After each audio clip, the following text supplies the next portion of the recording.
আচ্ছা, আমরা আমাদের অফিসিয়াল ক্লাস, আমাদের ফার্স্ট ক্লাস আমরা শুরু করে দিচ্ছি।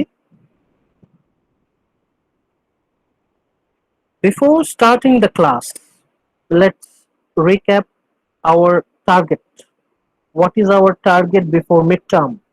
মিডটার্মের আগে আমরা কি করতে চাচ্ছি? মিডটার্মের আগে আমাদের প্ল্যানটা কি? আমাদের গ্রুপে অলরেডি আমি আমাদের প্ল্যান যেটা সেটা আপনাদের দিয়ে দেয়া আছে।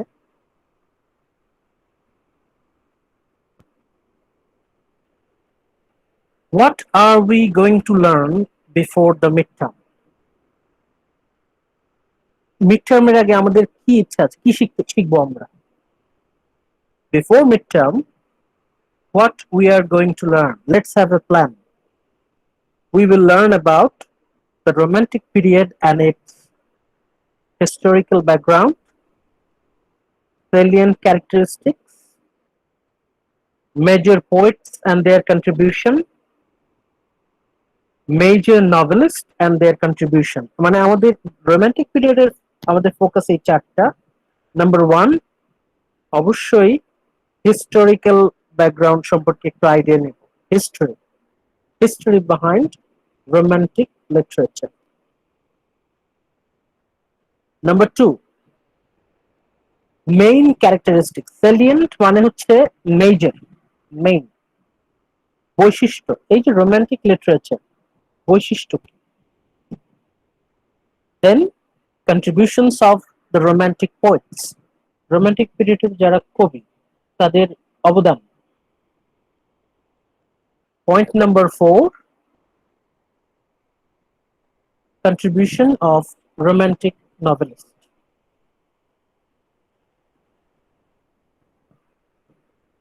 এই হচ্ছে আমাদের রোমান্টিক পিরিয়ডের ফোকাস, এই চারটা পয়েন্ট। ভিক্টোরিয়ান পিরিয়ডেও আমাদের সেম চারটা পয়েন্টই আছে। Historical background of Victorian period, Victorian যুগের একটু হিস্টোরিক্যাল ব্যাকগ্রাউন্ড, ইতিহাস সম্পর্কে একটু পড়বো। salient characteristics, main characteristics, major Victorian poets and their contribution, and major Victorian novelists and their contribution. Sir সাউন্ডের অনেক প্রবলেম হচ্ছে। সাউন্ডে সমস্যা হচ্ছে? সবারই কি সমস্যা হচ্ছে? না স্যার, আমাদের নো স্যার, নো স্যার, না আমাদের স্যার, নো না স্যার। আপনি কি তাহলে আপনার ওই হেডফোন বা একটু একটু চেক করে দেখেন তো কোনো সমস্যা? আচ্ছা, আমরা আজকের যে স্লাইডে চলে যাই। স্লাইডে আমরা চলে যাই। An introduction to British Romanticism. আজকের ক্লাসটা হচ্ছে আমাদের ইন্ট্রোডাক্টরি ক্লাস রিগার্ডিং রোমান্টিসিজম। এখন আমরা সবাই যেহেতু students of BA honours in English, এখন বিএ অনার্স ইন ইংলিশের স্টুডেন্ট হওয়া মানেই হচ্ছে এটা আমাদের জন্য কম্পালসারি। অবশ্যই আমাদেরকে লিটারেচারের হিস্ট্রি জানতে হবে, হিস্ট্রিটা জানতেই হবে, কোনো বিকল্প নাই। We must know something about the history of English literature.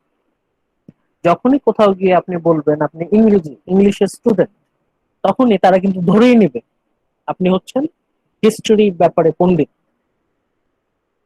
আপনি বিসিএস বা যে কোনো চাকরির ইন্টারভিউ বা পরীক্ষায় যখনই দেবেন তখনই এই ইনফরমেশন গুলো আপনার কাছে জানতে চাওয়া হবে। এটা ধরেই নেওয়া হবে যে আপনি সবকিছু জানেন। You already know all about history. সেই জন্য আমাদের কিছু কিছু জিনিসপত্র আমাদের জানতে হবে। We must learn something. এখন হিস্ট্রি জিনিসটা অনেক boring. History is very boring, we know. আমরা চেষ্টা করব যতটুকু সম্ভব সেটাকে সহজ করে নেওয়া যায়। স্যার আসসালামু আলাইকুম। হ্যাঁ, ওয়ালাইকুম আসসালাম।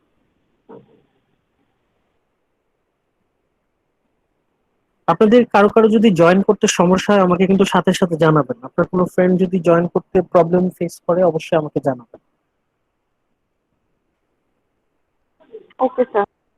আচ্ছা, অলরেডি আমরা এটা ডিসকাস করলাম যে আমাদের কোর্স টাইটেল হচ্ছে হিস্ট্রি অফ ইংলিশ লিটারেচার 2। যেহেতু হিস্ট্রি জানা আমাদের পক্ষে ফরজ, অবশ্যই জানতে হবে। ইংলিশের স্টুডেন্ট হিসেবে আপনাকে লিটারেচারের হিস্ট্রি অবশ্যই জানতে হবে। এখন ইংলিশের হিস্ট্রি হচ্ছে বিশাল, সেই জন্য আমাদের কারিকুলামে এই হিস্ট্রিটাকে দুইটা কোর্সে ভাগ করে দেয়া আছে, হিস্ট্রি অফ ইংলিশ লিটারেচার 1 আর হিস্ট্রি অফ ইংলিশ লিটারেচার 2। আপনাদের অনেকেরই হিস্ট্রি 1 কমপ্লিট থাকতে পারে, না থাকলেও সমস্যা নাই, এটা আপনাদের কমপ্লিট হবে ইনশাল্লাহ নেক্সট সেমিস্টারে। এখন হিস্ট্রি অফ ইংলিশ লিটারেচার 2 এটার মানে হচ্ছে আমরা হিস্ট্রি 1 এর কন্টিনিউয়েশন 2। তার মানে এই নাচবেন না তা না, বুঝবেন, অবশ্যই বুঝবেন, একটু ধৈর্য ধরলেই বুঝবেন। তো আমাদের ফোকাসটা হচ্ছে history of English literature. History of literature সাহিত্যের ইতিহাস, কিন্তু অন্য কোনো কিছু না। আমরা পলিটিক্যাল হিস্ট্রিতে যাব না, আমরা সোশ্যাল হিস্ট্রিতে যাব না, আমাদের ফোকাসটা হচ্ছে সাহিত্যের ইতিহাস। Our focus is history of literature, English literature. আরো যদি ফোকাস করি, আমাদের ফোকাস হচ্ছে history of British English literature, and this is our second course, history of english literature 2। আপনারা যারা 41 ব্যাচ বা তার আগের 41 ব্যাচ পর্যন্ত, আপনাদের কোর্স কোড হচ্ছে জিডি 2231। আর আপনারা যারা 42 ব্যাচ বা তার থেকে নতুন, তাদের হচ্ছে জিডি 247। Okay, let's proceed. আমাদের সেকেন্ড স্লাইড, রোম্যান্টিসিজম ডিফাইন্ড। আমরা ডেফিনিশন বের করতে চাচ্ছি যে রোম্যান্টিসিজম, আমরা এই যে রোমান্টিক রোমান্টিক বলছি, রোমান্টিক পিরিয়ড বলছি, রোমান্টিসিজম বলছি, বাট সংজ্ঞাটা কি হতে পারে? What is the definition of romanticism? এখন স্যার রোমান্টিক, জি স্লাইডগুলো দেখতে পাচ্ছি না দেখা যাচ্ছে না? স্যার না, সেকেন্ড স্লাইড অন হয়নি। এখন জি স্যার হয়েছে। আচ্ছা, তাহলে আমরা একটু, যদি কোনো কারণে দেখতে সমস্যা হয় অবশ্যই সাথে সাথে বলবেন।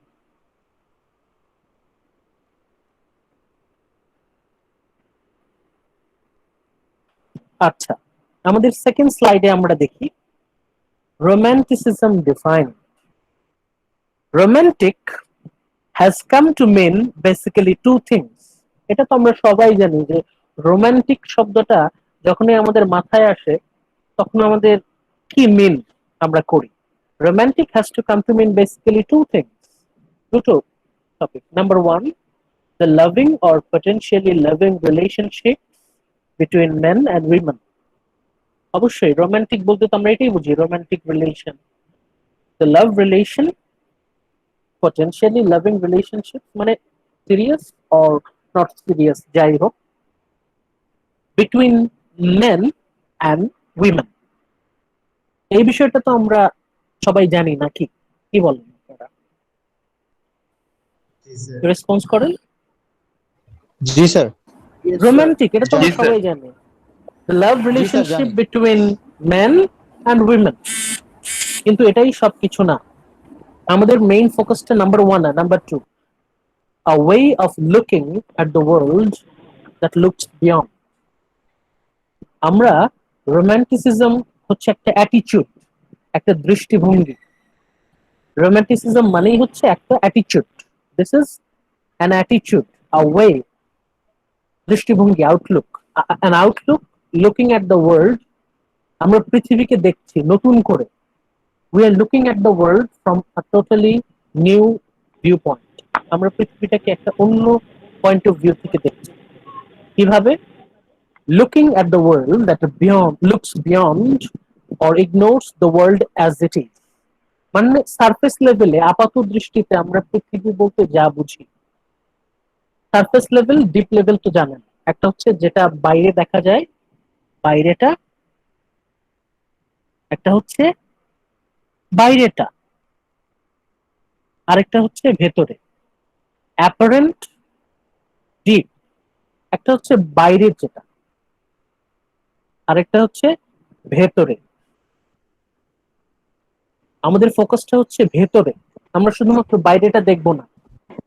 Outside, exterior is not our focus, our focus is deep, depth.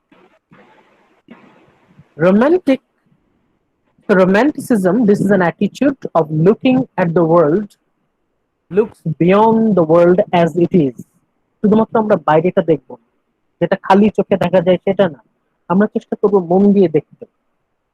and perceives a visionary world, মানে আমরা আমাদের কল্পনার চোখ দিয়ে বোঝার চেষ্টা করব, ডেপথে দেখার চেষ্টা করব। Outside, surface level, not everything, we need to look deep into the reality. মানে 8-10 জন আমাদের সোসাইটির অন্য মানুষরা রিয়ালিটি বলতে আমাদের পক্ষে আমাদেরকে যা বোঝায়, ছোটবেলা থেকে আমরা যা শিখে বড় হয়েছি, স্কুল, কলেজ, তারপর আমাদের ধর্মীয় প্রতিষ্ঠান, আমাদের পরিবার, ফ্যামিলি, আমাদের আত্মীয় স্বজন, তারা তো আমাদের প্রত্যেকেই আমাদের শিক্ষক। এরা কিন্তু আমাদেরকে পৃথিবী সম্পর্কে, বাস্তবতা সম্পর্কে সবসময় আমাদেরকে একটা আইডিয়া দিয়ে যাচ্ছে। সেটা কিন্তু সবকিছু না, ওনারা বেশিরভাগই আমাদেরকে বাহ্যিক, এক্সটার্নাল রিয়ালিটি সম্পর্কে আইডিয়া দিয়ে যাচ্ছে। কিন্তু what about the ultimate reality, আসলটা, গভীর বাস্তবতা, এই রিয়ালিটি, এই ওয়ার্ল্ড, এটার ভেতরে আমরা যেতে চাচ্ছি, আমরা যেতে চাচ্ছি গভীরে। We wish to learn the reality, ultimate reality. Let's go to our next slide, slide number 3. History of Romanticism. আমরা একটু আগে বললাম যে রোমান্টিসিজম বা রোমান্টিক পিরিয়ড, এটার হিস্টোরিক্যাল ব্যাকগ্রাউন্ড আমাদের জানা জরুরি। এখান থেকে কিন্তু বিসিএস এর পরীক্ষায় এখান থেকে প্রচুর কোয়েশ্চেন আসে। রোমান্টিক পিরিয়ডের হিস্টোরি থেকে, হিস্টোরিক্যাল ব্যাকগ্রাউন্ড থেকে বিসিএস পরীক্ষা বলেন, তারপর বিভিন্ন চাকরির পরীক্ষা বলেন, এই ইতিহাস থেকে কিন্তু অবশ্যই কোয়েশ্চেন আসে। হিস্ট্রি অফ রোমান্টিসিজম, দেখেন ফার্স্ট পয়েন্টটা দেখি আমরা, the most important event that led to the romantic period. ব্র্যাকেটে কিন্তু সাল দেয়া আছে, দেখেন 1789 to 1830, 1789 থেকে 1830। এখন এক্স্যাক্টলি এই টাইমটাই যে সবাই ফলো করে তা না, আপাতত আমাদের বোঝার সুবিধার জন্য আমরা এই টাইম লাইনটা দেখছি, 1789 to 1830, 1789 থেকে 1830। আপাতত রোমান্টিক পিরিয়ড বলতে আমরা এই টাইমটাকে বুঝবো, 1789 to 1830। এখন প্রশ্ন আসতে পারে যে ওয়াই 1789, কি এত স্পেশালিটি, কেন 1789, আমাদের কোয়েশ্চেন আসতে পারে। ঠিক তার পরের পয়েন্টটা দেখেন লেখা, the French revolution. French revolution, ফরাসি বিপ্লব। ফ্রান্সে একটা বিপ্লব হয়েছিল, পলিটিক্যাল বিপ্লব, political revolution. It happened in, specially it was very high, it was very serious in 1789। এই জন্য আমরা 1789 এই পিরিয়ডটাকে বেস করছি। This is the starting period of French revolution. The French revolution মানে কি আপনারা কি কেউ বলতে পারবেন? কেউ কি বলতে পারবেন জানেন? ফরাসি বিপ্লব, সাকিব, রায়হান? বাস্তিল দুর্গের পতন। হ্যাঁ হ্যাঁ হ্যাঁ, বাস্তিল দুর্গের পতন। এটার এটার বিশেষত্বটা এটা আমরা একটু একটু পরে, আসলে আমাদের সবকিছু জানা তো পসিবল না। ফ্রেঞ্চ রেভলিউশন খুব শর্ট করে আমাদের এই রোমান্টিক পিরিয়ড বোঝার জন্য ফ্রেঞ্চ রেভলিউশনটা খুব শর্ট করে আপনাদের এই স্লাইডে দেয়া আছে, আপনারা পড়বেন। দ্য ফ্রেঞ্চ রেভলিউশন কি লেখা আছে? which was supposed to create a new society in France. ফরাসি বিপ্লবের উদ্দেশ্যটা ছিল ফ্রান্সে একটা নতুন সমাজ প্রতিষ্ঠা করা। to create a new society in France. Creating a model for the world, মানে পৃথিবীর জন্য একটা মডেল তৈরি করা, একটা দৃষ্টান্ত তৈরি করা, that would lead to liberation of the human spirit. আপনাদের যদি খাতা কলম থাকে তাহলে প্লিজ এই এই ওয়ার্ডটুকু লিখেন, liberation of human spirit. Liberation of human spirit, এটা লিখে ফেলেন। লিবারেশন মানে হচ্ছে ফ্রিডম, মুক্তি। হিউম্যান স্পিরিট মানে কি? আত্মা। আমাদের আসলে আত্মা বলতে আমরা যেটা বুঝি এটা হচ্ছে রূপ, আমরা ওইটা নিয়ে এখন ডিসকাস করছি না, আমরা ফোকাস করছি স্পিরিট। এটা হচ্ছে অনেকটা চেতনার মতো, আপনার যে সেন্স, চেতনা, সেটাকে আমরা বলছি যে মানব চেতনার স্বাধীনতা। ফ্রেঞ্চ রেভলিউশন এটার মেইন ফোকাসটাই ছিল লিবারেশন অফ হিউম্যান স্পিরিট। এটা আপনারা সবাই একটু ফোকাস করেন, লিবারেশন অফ হিউম্যান স্পিরিট, মানুষের চেতনা, হিউম্যান স্পিরিট, মানব চেতনার স্বাধীনতা, মুক্তি, মানুষের মুক্তি, লিবারেশন, ফ্রিডম। এটাই হচ্ছে main focus of French revolution. ফ্রান্সে একটা নতুন সমাজ প্রতিষ্ঠা করা যেখানে সব মানুষ প্রত্যেকেই হবে হচ্ছে স্বাধীন।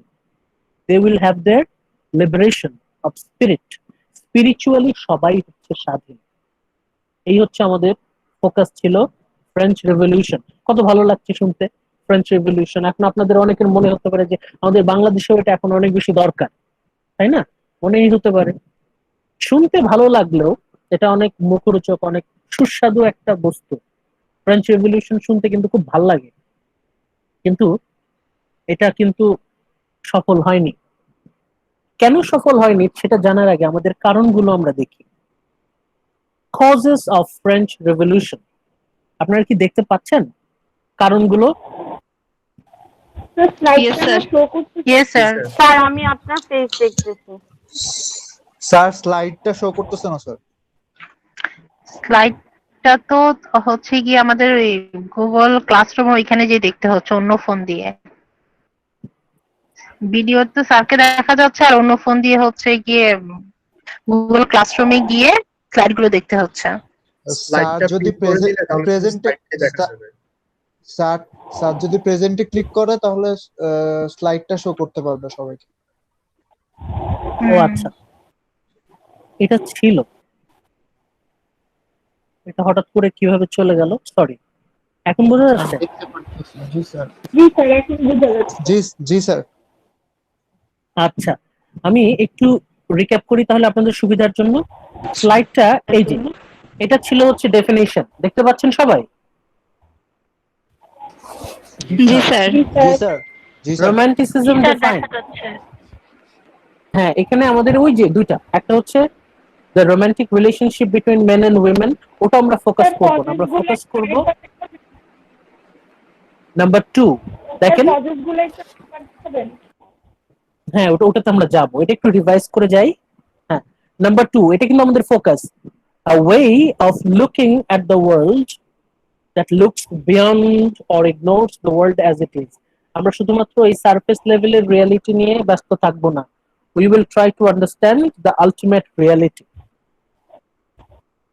এখানে পরবর্তীতে এই যে history of romanticism, the most important event that led to the romantic period, এটা একটু আগে বললাম। এই যে দেখেন বুলেট পয়েন্টের পাশে, দ্য ফ্রেঞ্চ রেভলিউশন, এটা হওয়ার কথা ছিল ফ্রান্সে একটা নতুন সমাজ প্রতিষ্ঠা করার স্বপ্ন। মানে সবার চোখে মুখে তখন ছিল নতুন একটা সমাজ এস্টাবলিশ, নিউ সোসাইটি এস্টাবলিশমেন্টের ড্রিম। আলটিমেট উদ্দেশ্যটা কি ছিল? The liberation of human spirit, মুক্তি, মানব চেতনার মুক্তি। এখন কি কারণ ছিল? What are the causes of French revolution? দেখা যাচ্ছে ইয়েস স্যার। জি sir. Sir causes of French revolution, আমরা কারণগুলো একটু দেখি। জি, কেন হয়েছিল ফরাসি বিপ্লব? ছোট করে আমরা ব্যাখ্যা করে যাব। Absolute monarchy, point number 1, absolute monarchy মানে তখনকার সমাজটা এমন ছিল, রাজা যা বলবে সেটাই আইন, আর কারো কোনো কথার দাম নাই। রাজবংশ, রয়্যাল ফ্যামিলি, তাদের হাতেই সবকিছু, আর বাকিরা সবাই হচ্ছে লোয়ার ক্লাস, তাদের অধিকার বলতে কিছু নাই। Point number 1। Next point, corrupt leadership. ওই সময় ফ্রান্সে যারা লিডার ছিলেন তারা ম্যাক্সিমামই ছিলেন দুর্নীতিগ্রস্ত, corrupted. Point number 3, unfair land distribution. যারা রাজার আত্মীয়, রয়্যাল ফ্যামিলির সদস্য, তারাই সমস্ত জমি জমা দখল করে নিয়েছিল। সাধারণ মানুষের, কমন পিপল, লোয়ার ক্লাস, তাদের নিজস্ব কোনো জমি জমা ছিল না। 4, আনফেয়ার ট্যাক্স কোড। যারা রাজার আত্মীয় তাদের কোনো ট্যাক্স ওইভাবে দিতে হতো না, আর সাধারণ মানুষ তাদের ট্যাক্স দিতে দিতে জীবন শেষ। Next point, rigid social class structure. মানে যারা আপার ক্লাস তারা সারা জীবন আপার ক্লাস, যারা লোয়ার ক্লাস তারা সারা জীবন লোয়ার ক্লাস। এদের মধ্যে ব্যাপক ডিসক্রিমিনেশন। এরা কখনোই, যেমন লোয়ার ক্লাসের একটা মানুষ যতই চেষ্টা করুক সে কোনোদিনই আপার ক্লাসে উঠতে পারতো না। It was very restricted. Social class স্ট্রাকচারটা খুবই রেস্ট্রিক্টেড ছিল, কেউ সেটা ক্রস করতে পারতো না। Privileges of the first and second state. যারা আপার ক্লাস তারা সব প্রিভিলেজ নিয়ে নিত, যত রকম সুযোগ সুবিধা আছে সব হচ্ছে রাজার যারা আপন লোক তারা সবাই নিয়ে নিত। Privileges of the first and second state. First and second state বলতে হচ্ছে যাদের, মানে ওই সমাজের যারা সুপ্রিম ক্লাস তাদেরকে বলা হচ্ছে ফার্স্ট স্টেট। সেকেন্ড স্টেট হচ্ছে তারা তাদের অধীনে, তারাই সব প্রিভিলেজ নিয়ে নিত, সাধারণ মানুষের জন্য কোনো সুযোগ সুবিধা অবশিষ্ট থাকতো না। Spread of enlightenment ideas. Enlightenment, enlightenment বলতে, এনলাইটেনমেন্ট বলতে লাইট, এনলাইটমেন্ট শব্দটা এসেছে লাইট থেকে, আলো থেকে। এনলাইটেনমেন্ট মানে হচ্ছে যখন কেউ কুসংস্কার থেকে আলোর পথে আসে। আগেকার দিনে বেশিরভাগ মানুষই তো তারা কুসংস্কারাচ্ছন্ন ছিল।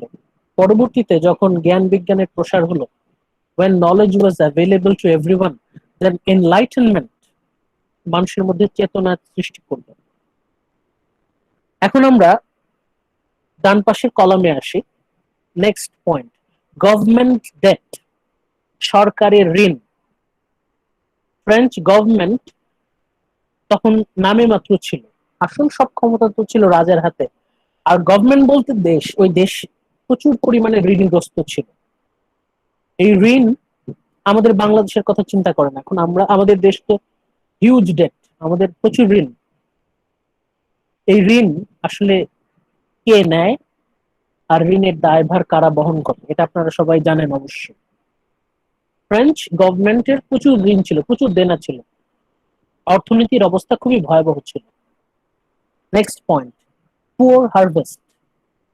ওই সময় ফ্রান্সের ফসলের অবস্থা ছিল খুবই দিন, খুবই খারাপ একটা অবস্থা ছিল। ফসল তখন অলমোস্ট দুর্ভিক্ষের মতো অবস্থা। Next point, inflation. এই শব্দটা হয়তো আপনারা অনেকেই জানেন। ইনফ্লেশন কেউ কি ব্যাখ্যা করতে পারবেন? ইনফ্লেশন মানে জানেন? জি স্যার, জি স্যার। ইনফ্লেশন মানে একটু বুঝান তো আমাদেরকে বাংলায়। মুদ্রাস্ফীতি মানে টাকার মান কমে যাওয়া, যেটা ধরেন 1 বছর আগে যেটার দাম ছিল 100 টাকা সেটা 1 বছর পরে 110 টাকা, মানে এটা 10% বেড়ে আচ্ছা, খুবই সিম্পল একটা উদাহরণ। আপনারা সবাই তো জিম্বাবুয়ের নাম জানেন না? জিম্বাবুয়ে, জি, জি স্যার। জিম্বাবুয়ে, অবশ্যই আপনি এটা জানেন যে বাংলাদেশ থেকে আপনি যদি জিম্বাবুয়েতে যান তাহলে আপনি কোটিপতি হয়ে যাবেন, কারণ ওই দেশে মানে টাকার মান খুবই কম। ওই দেশে একটা ডিম, কেউ যদি একটা ডিম কিনতে যায় ওদের দেশের টাকা দিয়ে, তাহলে তার 1 বস্তা টাকা নিয়ে যাইতে হয়। চিন্তা করতে পারবেন না কি কঠিন অবস্থা। স্যার ভিয়েতনামও কিন্তু কোটিপতি হয়ে যাবো আমরা গেলে। হ্যাঁ, ভিয়েতনামও জিম্বাবুয়েতে দিনে 3 বার দাম চেঞ্জ হয় একটা প্রোডাক্টের। মূল কথা হচ্ছে এখানে টাকার মান যখন কমে যায় তখন ওই দেশের অর্থনীতি প্রায় ধ্বংস। ইনফ্লেশন, ফ্রান্সের তখন ইনফ্লেশন মানে সবকিছু প্রচুর দাম। অন্য দেশের টাকার তুলনায় ফ্রান্সের টাকার মান খুবই নিচে নেমে গেল, অর্থনীতির অবস্থা খুবই খারাপ। Next point, failure to Louis the 16th to accept reform. তখনকার যে রাজা ষোড়শ লুই, ষষ্ঠদশ লুই বলে, লুইস দ্য 16th, উনি he was failed to accept reform। উনি মানুষের সুবিধার জন্য যে পুনর্গঠন করা, বিভিন্ন জিনিস চেঞ্জ করা, উনি এটা চেঞ্জ করতে ব্যর্থ হলেন। Next point, formation of national assembly. আমাদের দেশে জাতীয় সংসদ আছে, ফ্রান্সে ওই সময় সংসদ প্রতিষ্ঠা হলো, মানে মানুষের মধ্যে কিন্তু পলিটিক্যাল অ্যাওয়ারনেস আসছে। ইকোনমি, পলিটিক্স, ভালো করে খেয়াল করেন এখানে দুইটা, এখানে প্রথম দিকে দেখেন পলিটিক্স, সোসাইটি, ইকোনমি, ভালো করে খেয়াল করেন পলিটিক্স, সোসাইটি, ইকোনমি, এই তিনটা জায়গায় কিন্তু সাধারণ মানুষরা সচেতন হচ্ছে। Their awareness is increasing in politics, society and economy। যখন এই তিনটা জায়গায় মানুষ সচেতন হয় তখন কিন্তু মানুষ প্রতিবাদ করে। Politics, society, economy. এর ফলে এই যে একটু আগে আপনারা একজন বললেন যে বাস্তিল দুর্গের পতন, সবার শেষের পয়েন্টটা দেখেন, স্টর্মিং অফ দ্য বাস্তিল। এর ফলে কি হলো, সাধারণ মানুষ তারা একসাথে হলো এবং যত রয়্যাল ফ্যামিলির সদস্য ছিল, all the members of aristocratic family, তাদের সবার মাথা কেটে ফেললো। everyone, they were decapitated। কারো মাথা কেটে ফেলা এটাকে ইংরেজিতে বলে decapitated। all the members of royal family, they were decapitated। মানে ড্রামাটিক ওয়েতে ফ্রান্সের অ্যারিস্টোক্রেটিক ফ্যামিলি একদম অলমোস্ট নিশ্চিহ্ন হয়ে গেল। এখন আপনাদের অনেকের মনে হতে পারে, বাহ, ফ্রেঞ্চ রেভলিউশন সার্থক, নাইস, ইস আমাদের দেশে যদি এরকম হতো।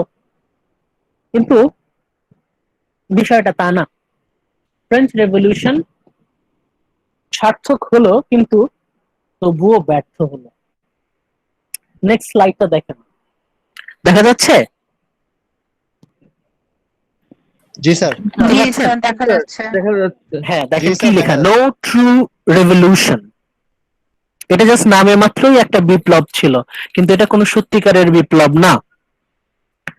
The French revolution which was supposed to create a new society in France, এটার করার কথা ছিল ফ্রান্সে একটা নতুন সমাজ প্রতিষ্ঠা করা, creating a model for the world, পুরো পৃথিবীর জন্য একটা মডেল উপস্থাপন করা, that would lead to the liberation of human spirit. এটা হওয়ার কথা ছিল মানব জি স্যার। আত্মার স্বাধীনতা। কিন্তু কি হলো, সেকেন্ড পয়েন্টটা দেখেন, লিখে ফেলেন, খাতা থাকলে লিখে ফেলেন। The revolution accomplished none of these things। Revolution কিছুই হলো না।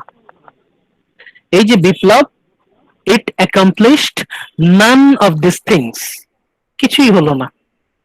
এত বড় বড় প্রমিস, such great promises, আমাদের দেশের নেতারা যেরকম নির্বাচনের আগে প্রচুর ওয়াদা করে, এত ওয়াদা ছিল, কি হলো? ইট ওয়াজ, দেখেন, দ্য ট্রিটি অফ ভার্সাই, এটা যদি আপনাদের পরবর্তীতে নেটে যখন সার্চ করবেন, ট্রিটি অফ ভার্সাই, এতে দেখা গেল যা লাও তাই কদু। নেপোলিয়ন বোনাপার্ট, উনি ছিলেন one of the leaders of French revolution. উনি সাধারণ মানুষকে প্রতিজ্ঞা করলেন যে উনি যদি ক্ষমতায় যান তাহলে সাধারণ মানুষের হাতে ক্ষমতা যাবে, কিন্তু উনি সবার সাথে বেইমানি করলেন। Napoleon Bonaparte betrayed with common people। উনি রাজা, সমস্ত রাজ ফ্যামিলি তাদের ডিক্যাপিটেশন, শিরচ্ছেদ নিশ্চিত করার পর নিজেই ডিক্টেটর হয়ে গেলেন, এবং কেউ যাতে তার কোনো তাকে স্পর্শ না করতে পারে এই জন্য উনি সমস্ত ব্যবস্থা করে নিলেন। মানে উনি নিজেই রাজা হয়ে গেলেন, সব রাজাকে মেরে। এনিম্যাল ফার্মের মতো আমরা যে ফিকশনে পড়েছিলাম। হ্যাঁ, ওটার সাথে আপনি কানেকশন পাবেন। নেপোলিয়ন বোনাপার্ট সাধারণ মানুষের কাছে এত ওয়াদা ছিল যে সবাই স্বাধীন হবে, সম অধিকার, সবাই সমান হবে, কিন্তু উনি সবার সাথে বেইমানি করলেন। নেপোলিয়ন বোনাপার্ট, ছোটবেলা থেকে আপনারা নেপোলিয়ন বোনাপার্টের অনেক ভালো ভালো কথা শুনে থাকবেন, কিন্তু Napoleon Bonaparte is one of the great traitors of humanity.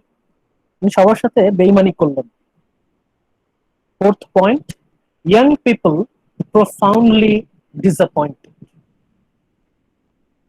যারা তরুণ সমাজ তারা খুবই কষ্ট পেল, they were very disappointed। মানে সাধারণ মানুষ, এটা আপনারা নিজেরা জানবেন যে পলিটিক্সে সবসময় মিছিলে দেখবেন যাদের বয়স কম, যারা তরুণ, তাদের উপস্থিতি সবচেয়ে বেশি। তারা খুব সহজেই স্বপ্ন দেখে, আবার তাদের স্বপ্ন খুব সহজেই ভেঙে যায়। The young generation, they were really inspired. ওই সময় যারা তরুণ সমাজ ছিল তারা they were really encouraged, inspired by French Revolution।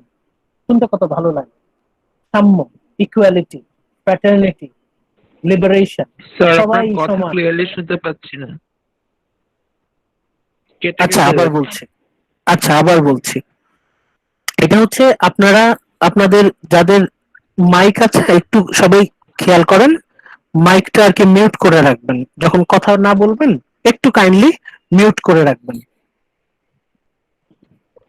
Young generation, they were very encouraged, enthusiastic about French Revolution, কিন্তু সাধারণ মানুষ তাদের স্বপ্ন ভঙ্গ হলো।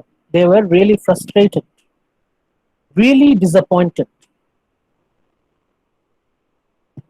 এখন এই যে আমরা যাদের কথা বলছি, তরুণ সমাজ, তাদের স্বপ্ন ভেঙে গেল, এদের মধ্যে ব্রিটেনের কিছু সাহিত্যিকও ছিলেন।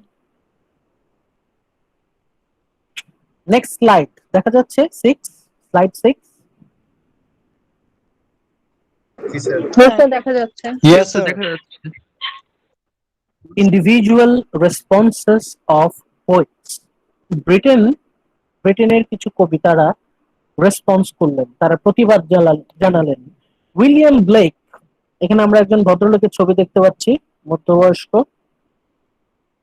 উনি ভদ্রলোক খুবই রাগী, হাতে কলম আছে দেখা যাচ্ছে। William Blake bitterly attacked the social, political and spiritual abuses. William Blake এই তিনটা বিষয়ের প্রতি রিয়াকশন জানালেন। কি কি?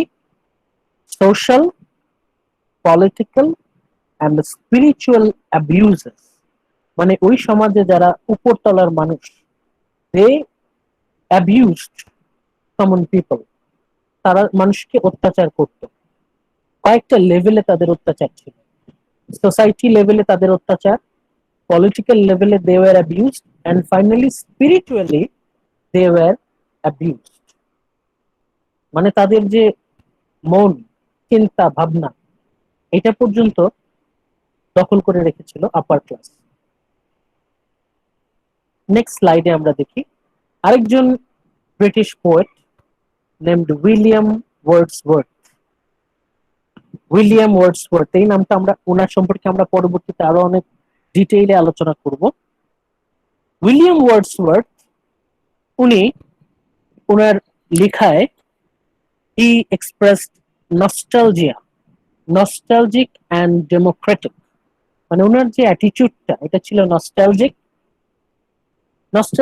নস্টালজিয়া বলতে আপনারা অনেকেই জানেন, nostalgia is a affinity for past, মানে যখন আপনি অতীতকে বেশি মনে করেন, আপনার মনে হয় অতীত আগে যা ছিল তাই সেটাই ভালো ছিল, আগে যা ছিল সেটাই ভালো ছিল। Nostalgia means love for past. Democracy, William Wordsworth আরেকটা বিষয়ে পক্ষপাতী ছিলেন, সেটা হচ্ছে গণতন্ত্র।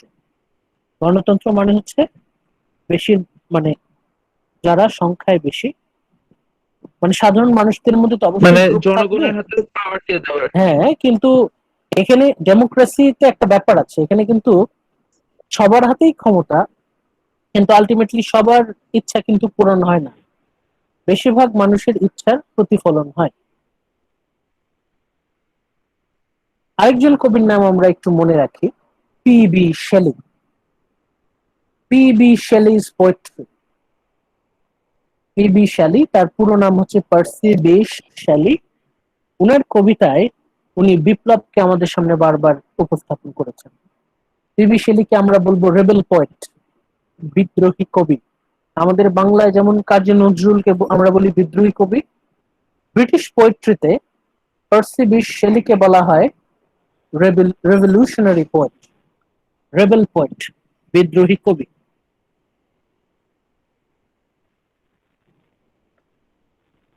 আচ্ছা, এখন এতক্ষণ পর্যন্ত আমরা কি জানলাম, আমরা একটু রিক্যাপ করি। সেটা হচ্ছে রোমান্টিসিজম বা রোমান্টিক আইডিয়া, এটার পিছনে একটা বড় ইনফ্লুয়েন্স ছিল ফ্রেঞ্চ রেভলিউশন। এখন আপনার মনে হতে পারে যে কি এমন হলো যে মানুষ ফ্রেঞ্চ রেভলিউশনের প্রতি এত আকৃষ্ট হলো। এটার জন্য আমাদেরকে একটু পেছনে যেতে হবে। সেটা হচ্ছে রোমান্টিক পিরিয়ডের ঠিক আগের যুগটা, ইমিডিয়েট প্রিভিয়াস পিরিয়ড, এটাকে বলা হয়, এটাকে আমরা বলি 18th সেঞ্চুরি। 18th সেঞ্চুরি, এটাকে আমরা নিউ ক্লাসিক্যাল পিরিয়ড বলি। নিউ ক্লাসিক্যাল পিরিয়ড, এটা একটু আগে একটু পরে আসবে।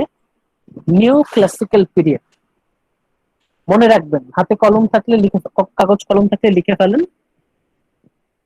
রোমান্টিক পিরিয়ডের ঠিক ইমিডিয়েট আগের যুগটাকে আমরা বলছি neo classical period. Neo classical period সম্পর্কে সাধারণ মানুষের মনে বিতৃষ্ণার জন্ম হয়। Ordinary people, poets and novelist, যারা সাহিত্যিক ছিলেন, তারা they were really frustrated towards the philosophy of neo classical period. ঠিক আগের যুগে, রোমান্টিক পিরিয়ডের ঠিক আগের যে যুগটা, যেটাকে আমরা বলছি neo classical period, neo classical period, এই যুগটার যে ফিলসফি, চিন্তা ভাবনা, ধ্যান ধারণা, এর প্রতি সাধারণ মানুষ এবং সাহিত্যিকরা দে ওয়ার রিয়েলি ফ্রাস্ট্রেটেড। এটা হচ্ছে আরেকটা কারণ রোমান্টিক পিরিয়ড আসার। এখন আমরা ফোকাস করছি হচ্ছে স্লাইড নাম্বার 9। আপনারা দেখতে পাচ্ছেন intellectual foundations of romanticism. G sir. Yes sir. জি স্যার। ইন্টেলেকচুয়াল ফাউন্ডেশন, ইন্টেলেকচুয়াল মানে তো আমরা জানি, ইন্টেলেক্ট মানে হচ্ছে বুদ্ধি, ইন্টেলেকচুয়াল মানে হচ্ছে এখানে বুদ্ধিবৃত্তিক। আমরা ইন্টেলেকচুয়ালকে আমরা বুদ্ধিজীবী বলি না? আমাদের দেশে যারা বুদ্ধিজীবী, যারা বুদ্ধি দেয়, রাজনীতিবিদদের, প্রধানমন্ত্রীদের যারা বুদ্ধি দেয়, তাদেরকে আমরা ইন্টেলেকচুয়াল বলি। এখন রোমান্টিক পিরিয়ডের পেছনে এই ইন্টেলেকচুয়াল ফাউন্ডেশনটা কি? Point number 1, reaction to the literature. Reaction, romanticism মানেই হচ্ছে রিয়াকশন। লিখে ফেলেন, এই শব্দটা লিখে ফেলেন, রিয়াকশন, REACTION, রিয়াকশন, প্রতিবাদ। রিয়াকশন মানে হচ্ছে প্রতিবাদ। কিসের বিরুদ্ধে প্রতিবাদ? রিয়াকশন টু দ্য লিটারেচার, মানে নিও ক্লাসিক্যাল, আগের যে পিরিয়ড, সেই পিরিয়ডের সাহিত্যের প্রতি প্রতিবাদ। Specially the thinking and practice of 18th century. নিও ক্লাসিক্যাল পিরিয়ডের যে চিন্তা ভাবনা, ধ্যান ধারণা, দর্শন, সবকিছুর বিরুদ্ধে প্রতিবাদ, সবকিছুর বিরুদ্ধে বিদ্রোহ। মানে রোমান্টিক, যারা রোমান্টিক, তারা ঠিক আগের যুগের চিন্তা ভাবনা, ধ্যান ধারণা, বিশ্বাস, দর্শন সবকিছুর বিরুদ্ধে বিদ্রোহ করছে, প্রতিবাদ করছে। এখন আপনাদের মনে হতে পারে যে কি এমন হয়েছে, কি এমন হয়েছিল নিও ক্লাসিক্যাল পিরিয়ডে যার কারণে সব সাহিত্যিকরা তারা রেবেলড, দে রিঅ্যাক্টেড।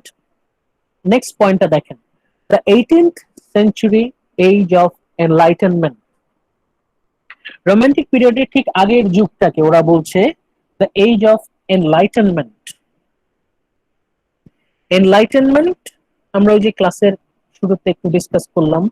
এনলাইটেনমেন্ট শব্দটা আসছে লাইট থেকে, আলো থেকে। এনলাইটেনমেন্ট মানে হচ্ছে কোনো কিছু আলোকিত করা, জ্ঞানের আলোয় কোনো কিছুকে আলোকিত করা।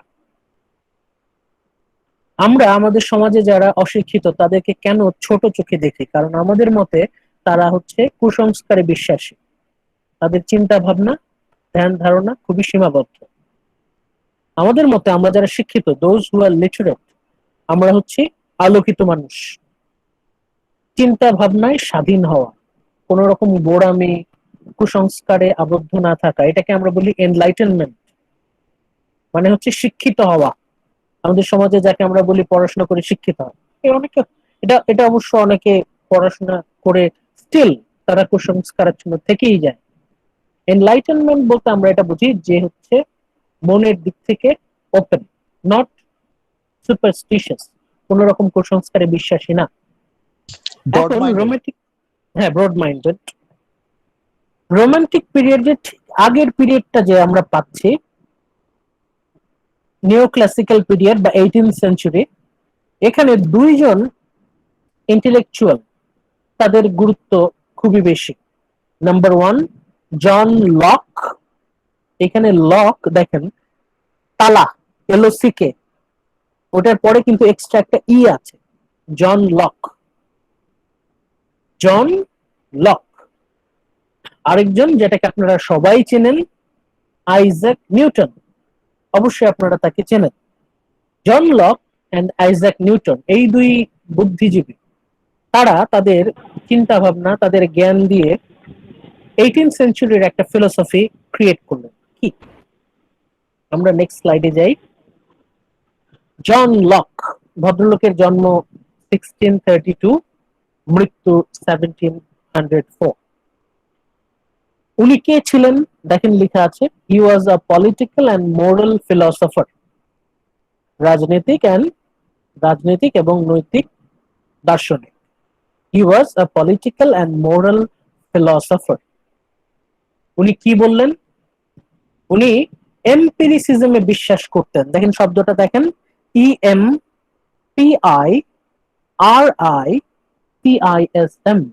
এম্পিরিসিজম।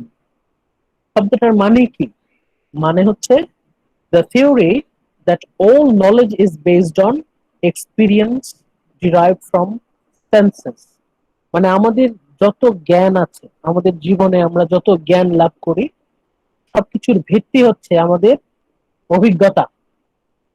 অভিজ্ঞতা ইকুয়ালস টু জ্ঞান। অভিজ্ঞতা থেকেই আমরা জ্ঞান লাভ করি। এটা হচ্ছে জন লক ভদ্রলোকের মূল কথা, যে আমাদের যত জ্ঞান আছে সবকিছুর মূলে আছে আমাদের অভিজ্ঞতা। এখন অভিজ্ঞতা আপনি কিভাবে লাভ করেন? অভিজ্ঞতার পেছনে আছে আমাদের সেন্স। আমরা চোখে দেখি, কানে শুনি, আমরা ঘ্রাণ নেই, আমরা টেস্ট করি, আমরা টাচ করি, আমরা স্পর্শ করি। আপাতত এই পাঁচটা হচ্ছে আমাদের এক্সটার্নাল। আপনারা অনেকে আবার ষষ্ঠ ইন্দ্রিয়, সিক্স সেন্সের কথা বলতে পারেন। এই মোটামুটি 5টা বা 6টা সেন্স তখনকার সময় এটা ধারণা ছিল। এই 5টা সেন্স যদি আমরা একসাথে করি, চোখ, কান, নাক, জিহ্বা, হাত, স্পর্শ, মানে এই 5টা যদি আমরা একসাথে করি, if we combine these 5 senses, তাহলে it will create our experience. Experience কোথা থেকে আসবে? আমাদের এই 5টা সেন্স থেকে আসবে, অথবা 6টা সেন্স থেকে আসবে। তার মানে প্রথমে আমরা দেখবো, শুনবো, নাক দিয়ে ঘ্রাণ নেব, টেস্ট করব, ধরবো, এই হচ্ছে আমাদের এক্সপিরিয়েন্স। এই এক্সপিরিয়েন্স থেকেই হচ্ছে জ্ঞান। এই যে আইডিয়াটা, এই যে চিন্তা ভাবনা, এটাকে আমরা বলছি এম্পেরিসিজম, অভিজ্ঞতাবাদ বলে এটাকে, অভিজ্ঞতাবাদ। সবই ঠিক ছিল, এই পর্যন্ত কারো কোনো আপত্তি ছিল না, কিন্তু আপনারা এখন দেখেন হচ্ছে থার্ড পয়েন্টটা। জন লক ভদ্রলোক বললেন, নো রুম ফর ফিলিং, আমাদের আবেগের কোনো জায়গা নেই। ইনটিউশন, আমাদের যে সিক্সথ সেন্স, এটারও কোনো জায়গা নেই। অর ভিশন, আমাদের যে ভবিষ্যতের যে কল্পনা, মানে ভিশন বলতে এটা আমরা ইমাজিনেশন বলতে পারি। জন লক এই 3টে জিনিসকে বাদ দিয়ে দিলেন। ফিলিংস মানে আবেগ, অনুভূতি। ইনটিউশন মানে হচ্ছে আপনার যে মনের যে চেতনা, এটা সিক্স সেন্স আমরা একটু আগে যেটা বললাম। ভিশন, এই ভিশন বলতে শুধু চোখের দেখা না, এই ভিশন হচ্ছে কল্পনার চোখে দেখা, ইমাজিনেশন। জন মানে লক স্যার এসে ভিশন মানে হচ্ছে ফিউচারে কি হতে পারে সেটা হ্যাঁ প্রেডিক্ট করার। হ্যাঁ, কল্পনা করা। আমরা আশা করি না, স্বপ্ন দেখি। জন লক এই তিনটে জিনিসটাকে বাদ দিয়ে দিলেন। জন লকের পর আমরা পাচ্ছি আইজ্যাক নিউটন ভদ্রলোক। এটা আপনারা অনেকেই চেনেন তাকে। ভদ্রলোক আপেল পড়া থেকে গ্র্যাভিটি আবিষ্কার করলেন। Newton discovered the lodge of gravity and generally the laws of motion. এখন নিউটন ভদ্রলোক উনি একজন বিজ্ঞানী ছিলেন, খুবই সিরিয়াস বিজ্ঞানী। এতই সিরিয়াস বিজ্ঞানী যে উনি কোনোদিন কারোর সাথে প্রেমও করেননি, উনি কোনোদিন কাউকে বিয়েও করেননি। উনি এতটাই সিরিয়াস আইজ্যাক নিউটন, খুবই সিরিয়াস বিজ্ঞানী। উনি কি বললেন, সেকেন্ড পয়েন্টটা দেখেন, নিউটনস ইনফ্লুয়েন্স। নিউটন ভদ্রলোক বললেন অনেক বড় একটা কথা। কি বললেন? Science will discover everything. নিউটনের বিশ্বাস হচ্ছে বিজ্ঞান দিয়ে সবকিছু ব্যাখ্যা করা যায়। Science will discover everything. Last পয়েন্টটা দেখেন, নো রুম ফর মিরাকল। আমরা বলি না এটা একটা মিরাকল, এটা একটা আশ্চর্যজনক ঘটনা। আইজ্যাক নিউটন বললেন মিরাকল বলতে কিছুই নাই। No room for miracle, no room for vision or revelation. Revelation মানে হচ্ছে কোনো কিছু, মানে রিভেলেশন পরিবর্তন বলতে, করা। রিভেলেশন বলতে তো উন্মোচন অবশ্যই। রিভেলেশন কোনো কিছু, রেভেলেশন মানে হচ্ছে উন্মোচন। আমাদের ধর্মে অনেক কিছু আছে না ব্যাখ্যা করা। যখন আমরা কোনো ধর্ম, কোনো রিলিজিয়ন ফলো করি, তখন দেখবেন ধর্মে এমন অনেক বিষয়বস্তু থাকে যেটা আপনি চোখ বন্ধ করে বিশ্বাস করতে হবে। আপনি কোনো রকম কোয়েশ্চেন করতে পারবেন না, আপনি কোনো রকম অবজেকশন জানাতে পারবেন না, আপনাকে চোখ বন্ধ করে বিশ্বাস করতে হবে। এই যে অন্ধবিশ্বাস, ধর্মের প্রতি অন্ধবিশ্বাস, এটাকে আমরা বলছি রেভেলেশন। এখন এই দুই ভদ্রলোক ছিলেন ওই যুগের সবচেয়ে শক্তিশালী, সবচেয়ে ইনফ্লুয়েন্সিয়াল দুইজন philosopher and scientist, John Locke, Isaac Newton. John Locke এবং Isaac Newton, John Locke, Isaac Newton, এরা দুইজনই বললেন আমাদের আবেগ, অনুভূতি, কল্পনা এসবের কোনো জায়গা নাই। সবকিছুর মূলে আছে লজিক, সবকিছুর মূলে আছে রিজন। এখন এই দুইজন তারা এতটাই প্রভাবশালী ছিলেন যে 18th সেঞ্চুরির সমস্ত সায়েন্টিস্ট, সমস্ত ফিলসফার, তারা সবাই এই দুইজনকে মান্য করতেন। এখন দেখেন আমাদের খুবই ইম্পর্টেন্ট একটা স্লাইড, স্লাইড নাম্বার 12। এখানে দেখেন লেখাগুলো হয়তো একটু ছোট লাগতে পারে, আমি যখন পরবর্তীতে আপনাদের দিয়ে দিব আপনাদের সুবিধা হবে। Romanticism was a reaction to the Enlightenment. যারা রোমান্টিক লিটারেচার প্র্যাকটিস করতেন, যারা রোমান্টিক যুগের সাহিত্যিক, তারা প্রতিবাদ জানালেন, বিদ্রোহ করলেন। কার বিরুদ্ধে? আগের যুগের ধ্যান ধারণার বিরুদ্ধে, পুরাতন ধ্যান ধারণা, the philosophy of 18th century. Rebellion against rules. হাতে কাগজ কলম থাকলে লিখে ফেলেন, rebellion against rules, নিয়ম কানুনের বিরুদ্ধে বিদ্রোহ।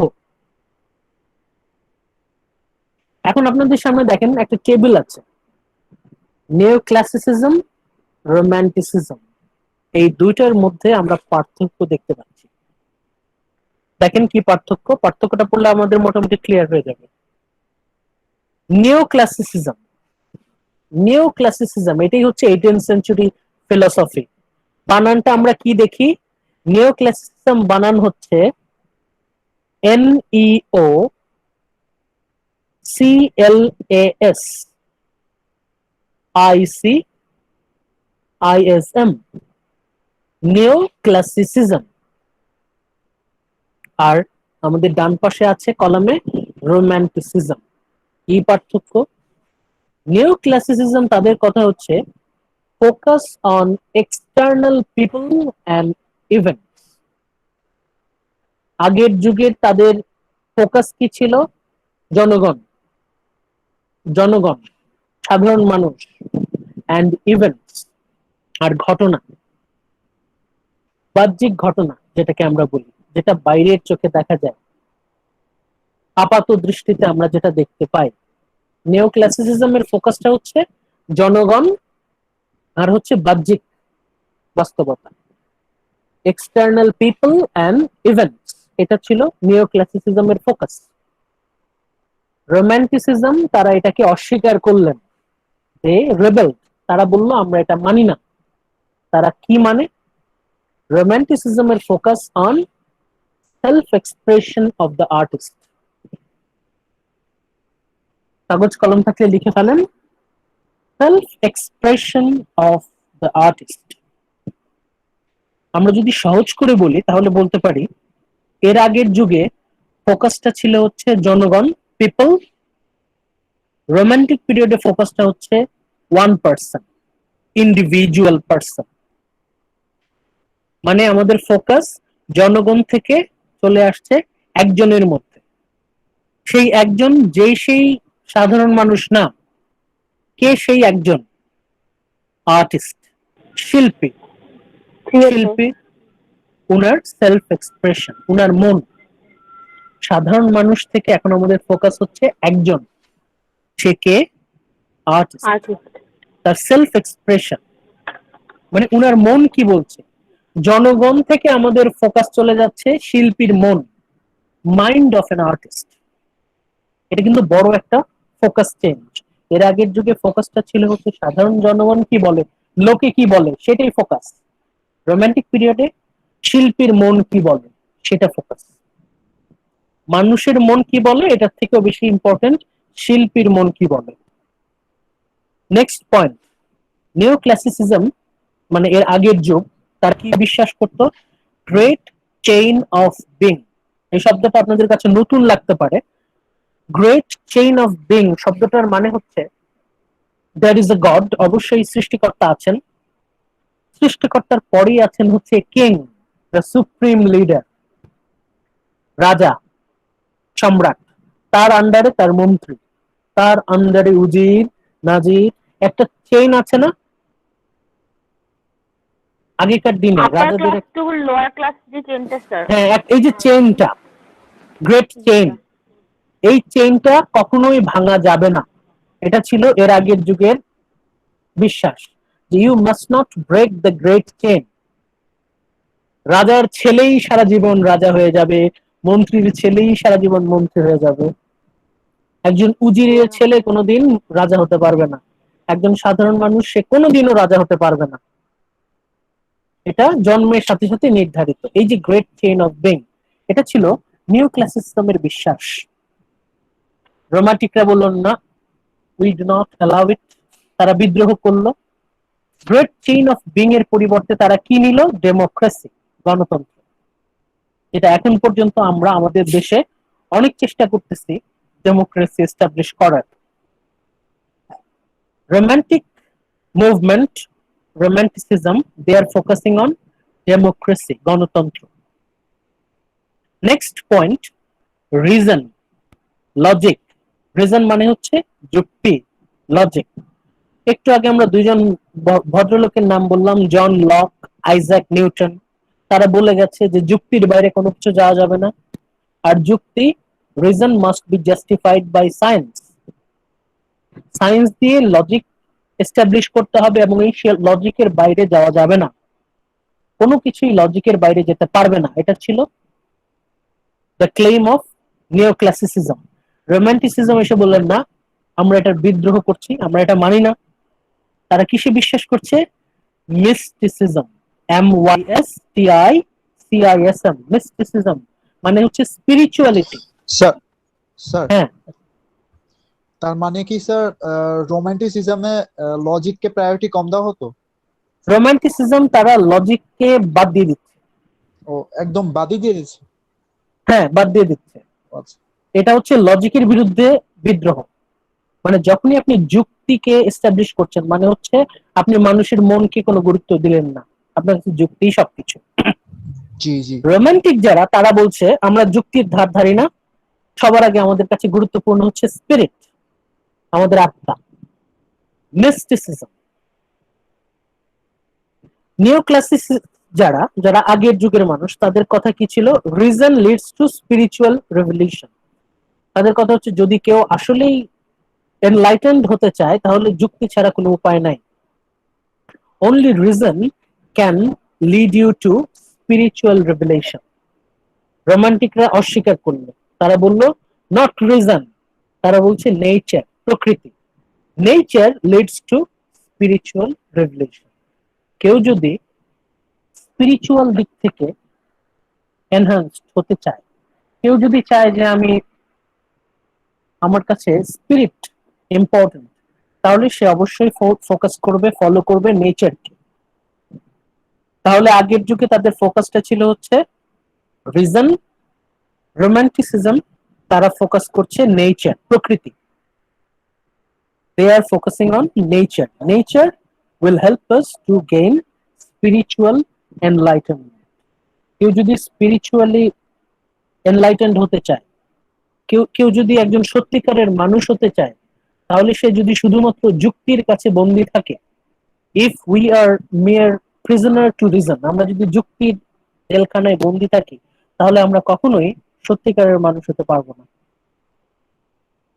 Next point, very important.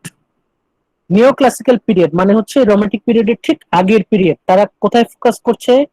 Urban, শহর, আরবান।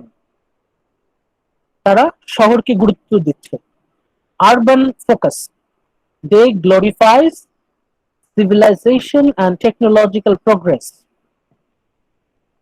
নিওক্লাসিক্যাল পিরিয়ডে মানে 18th সেঞ্চুরিতে ফোকাসটা ছিল হচ্ছে সিভিলাইজেশন, সভ্যতা, এন্ড টেকনোলজিক্যাল প্রোগ্রেস, সভ্যতা, প্রযুক্তি। মানে শহরই হচ্ছে একটা দেশের প্রাণকেন্দ্র, একটা দেশের সবচেয়ে গুরুত্বপূর্ণ অংশ হচ্ছে এর শহর, cities, urban society, civilization, technology. মানে যে যত প্রযুক্তিতে উন্নত, সে তত মানুষ হিসেবে উন্নত। এটা ছিল নিও ক্লাসিক্যাল পিরিয়ডের বিশ্বাস। রোমান্টিকটা বলল না, আমরা এটা স্বীকার করি না। তারা কোথায় ফোকাস করছে? Rural, village life. তাদের কথা হচ্ছে সম্পূর্ণ উল্টো। তারা বলছে this is the evils of civilization. তাদের মতে সিভিলাইজেশন হচ্ছে অশুভ, evil, and technological progress also evil. মানে তারা ফোকাস করছে প্রযুক্তি মানেই যে উন্নতি তা না, প্রযুক্তির মধ্যেও অনেক ক্ষতিকর বিষয়বস্তু আছে, ক্ষতিকর দিক আছে। Neoclassical period, they values wit and sophistication.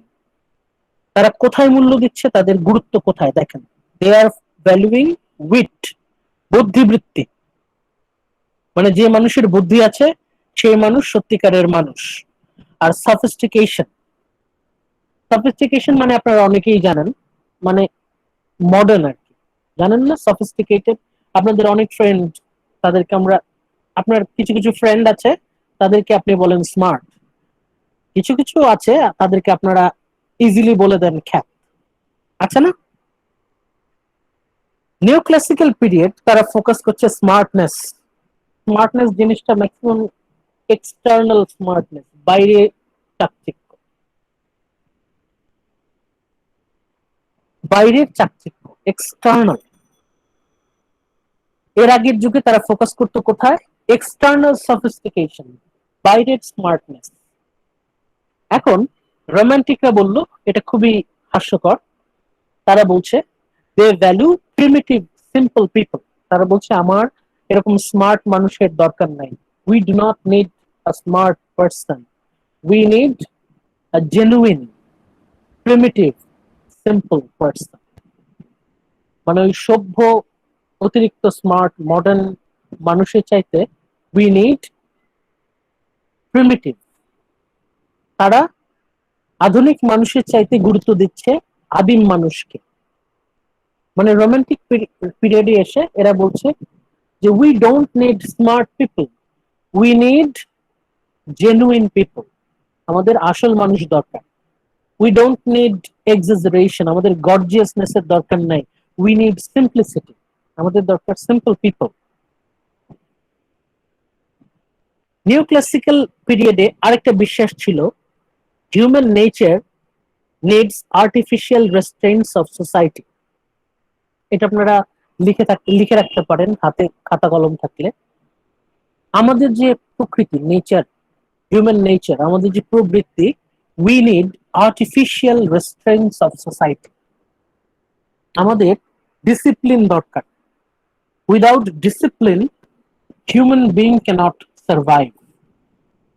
মানে শাসনের মধ্যে রাখতে হবে মানুষকে, সবসময় ডিসিপ্লিন, শৃঙ্খলার মধ্যে রাখতে হবে, সবসময় শাসনের মধ্যে রাখতে হবে, নাহলে মানুষ সার্ভাইভ করতে পারবে না। এটা ছিল আগের যুগের বিশ্বাস। রোমান্টিকরা কি বলল? ভেরি ইম্পর্টেন্ট, লিখে রাখেন। Restraints of society result in tyranny and operation. সামাজিকভাবে মানুষের উপর যদি ডিসিপ্লিন চাপিয়ে দেওয়া হয়, শাসন চাপিয়ে দেওয়া হয়, তাহলে এটা মানুষের মধ্যে অত্যাচার নিয়ে আসবে। সাধারণ মানুষ সবসময় দে উইল বি অপ্রেসড, সবসময় তারা শোষিত হবে, শাসিত হবে। হিউম্যান নেচার, এটা আমাদের যে সবসময় শাসনের মধ্যে রাখতে হবে, এই কথাটা ঠিক না। রোমান্টিকরা সেই ক্ষেত্রে বলছে যে রেস্ট্রেইনটস অফ সোসাইটি, সামাজিকভাবে মানুষের উপর সমাজ যদি জিনিসপত্র চাপিয়ে দেয়, আপনার ফ্যামিলি, আপনার সোসাইটি যদি আপনার উপর কোনো কিছু জোর করে চাপিয়ে দেয়, তাহলে সেটা আপনার জন্য নির্যাতন ছাড়া কিছু না, অত্যাচার, এক রকমের অত্যাচার। রোমান্টিকরা এই সোশ্যাল রেস্ট্রেইন্ট, এই যে এক্সট্রা ডিসিপ্লিন, এর বিপক্ষে। লাস্ট পয়েন্ট যেটা আমরা ফোকাস করব, একদম লাস্টে দেখেন, neoclassicism they focus on the head. Neoclassicism তারা ফোকাস করছে হেড, হেড বলতে ব্রেন, মস্তিষ্ক। আর romanticism they are focusing on the heart. এর আগের যুগ তাদের কথা ছিল সবসময় বুদ্ধি দিয়ে কাজ করবে, always follow your brain, always follow logic, always follow science, always follow reason. রোমান্টিকরা বিদ্রোহ করলো, তারা বলল our brain is not the ultimate solution, we should follow our heart. আমাদের মন, এখানে হার্ট বলতে হৃৎপিণ্ড না, আমাদের সায়েন্সে হার্ট বলতে, আমাদের হার্ট বলতে এই যে হৃৎপিণ্ড, এটা আমরা ওটাকে বোঝাচ্ছি না। এখানে হার্ট বলতে হিউম্যান মাইন্ড, মানুষের মন। হেড বলতে লজিক, হার্ট বলতে হিউম্যান মাইন্ড। এর আগের যুগে বললো যে, একটু আগে আমরা জন লকের কথা বললাম, আইজ্যাক নিউটনের কথা বললাম, তাদের কথা হচ্ছে logic is everything, science is everything, there are no space for feelings, no space for imagination, কল্পনার কোনো জায়গা নাই, আবেগের কোনো জায়গা নাই। এতটাই কঠিন ছিল এর আগের যুগের ফিলোসফি। রোমান্টিকটা বিদ্রোহ না করে কি করবে? খুবই ফ্রাস্ট্রেটিং না? খুব বোল্ডলি তারা প্রতিবাদ করলো। তারা বলল যে we need emotion, emotion is essential, আমাদের অবশ্যই আবেগ অনুভূতির দরকার আছে। তাহলে এখন এই স্লাইডেই দেখেন, এই যে romanticism was A reaction to the enlightenment, এর নিচে লেখা আছে রেবেলিয়ন এগেইনস্ট রুলস। রেবেলিয়ন মানে হচ্ছে বিপ্লব, বিদ্রোহ, এগেইনস্ট রুলস, নিয়ম নীতির বিরুদ্ধে বিদ্রোহ। এটা হচ্ছে রোমান্টিসিজম। এই পর্যন্ত কি মোটামুটি বোঝা যাচ্ছে? জি স্যার। বোঝা না গেলেও সমস্যা নেই, এটা আপনারা আবার, এটা তো এই আছে, এটা ভিডিও করা হচ্ছে, এটা রেকর্ড করা হচ্ছে, এটা আপনারা আবার পরে দেখতে পারবেন, কোনো সমস্যা নেই। আচ্ছা, এবার দেখেন ক্যারেক্টারিস্টিক্স অফ রোমান্টিক রাইটিং, বৈশিষ্ট্য। রোমান্টিক, এই যে রোমান্টিসিজম আমরা বারবার বলছি, কতবার একই কথা বললাম দেখেন তো। রোমান্টিসিজম, রোমান্টিক আইডিয়াস, বারবার বলছি না, এটা আপনার আমাদের মাথার মধ্যে আস্তে ঢুকাতে হবে যে আমাদের মিডের আগে এটা হচ্ছে ফোকাস, রোম্যান্টিসিজম। এটা হচ্ছে আমাদের প্রায় অর্ধেক সিলেবাস। মিডের আগে প্রায় অর্ধেক সিলেবাস হচ্ছে রোম্যান্টিসিজম। এখন অবশ্যই আমাদেরকে বৈশিষ্ট্যগুলো সম্পর্কে জানা খুবই জরুরি। ক্যারেক্টারিস্টিক্স মানে হচ্ছে বৈশিষ্ট্য, ফিচার্স।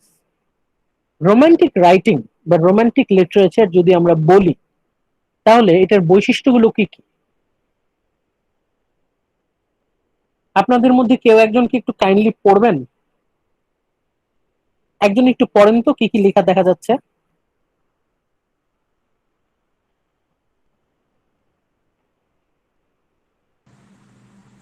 রায়হান বা কেউ একজন পড়েন।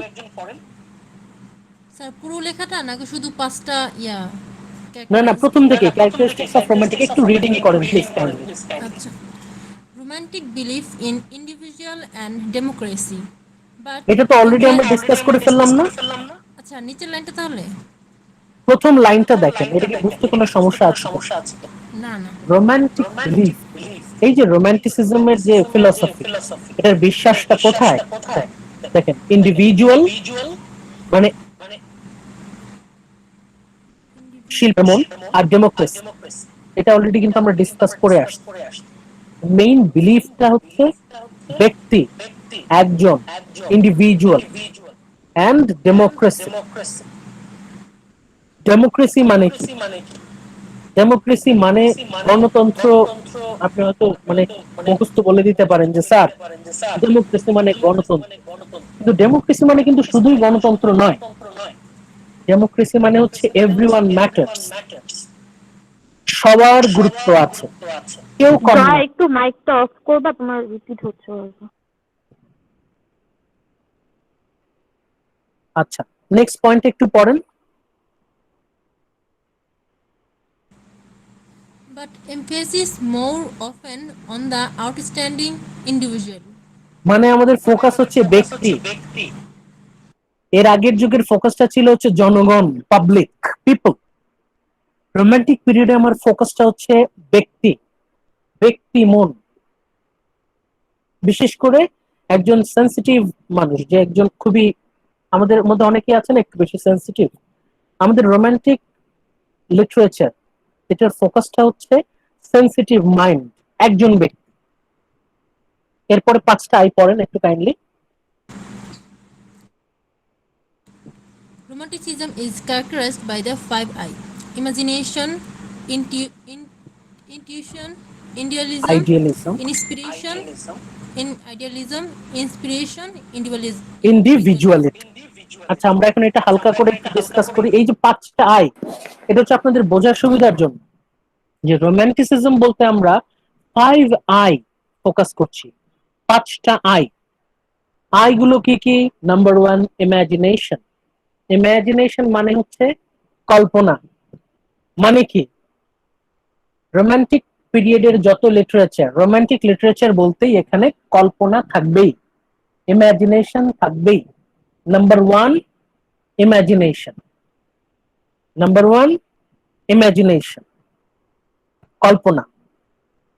এটা সবার আগে মাথায় রাখেন যে একজন কবি মানেই হচ্ছে তার কল্পনা শক্তি থাকবে। একজন নভেলিস্ট, সাহিত্যিক, অবশ্যই তার কল্পনা শক্তি থাকতে হবে। আপনার যদি কল্পনা শক্তি না থাকে, আপনি কবিতা লিখতে পারবেন না, আপনি গল্প লিখতে পারবেন না, উপন্যাস লিখতে পারবেন না। রোমান্টিক লিটারেচার সেই জন্য সবার আগে সবচেয়ে বেশি ইম্পর্টেন্ট দিচ্ছে ইমাজিনেশন, কল্পনা। IMAGINATION, ইমাজিনেশন, কল্পনা। নেক্সট পয়েন্টটা দেখেন, ইনটিউশন। ইনটিউশন মানে কেউ জানেন, বলতে পারবেন?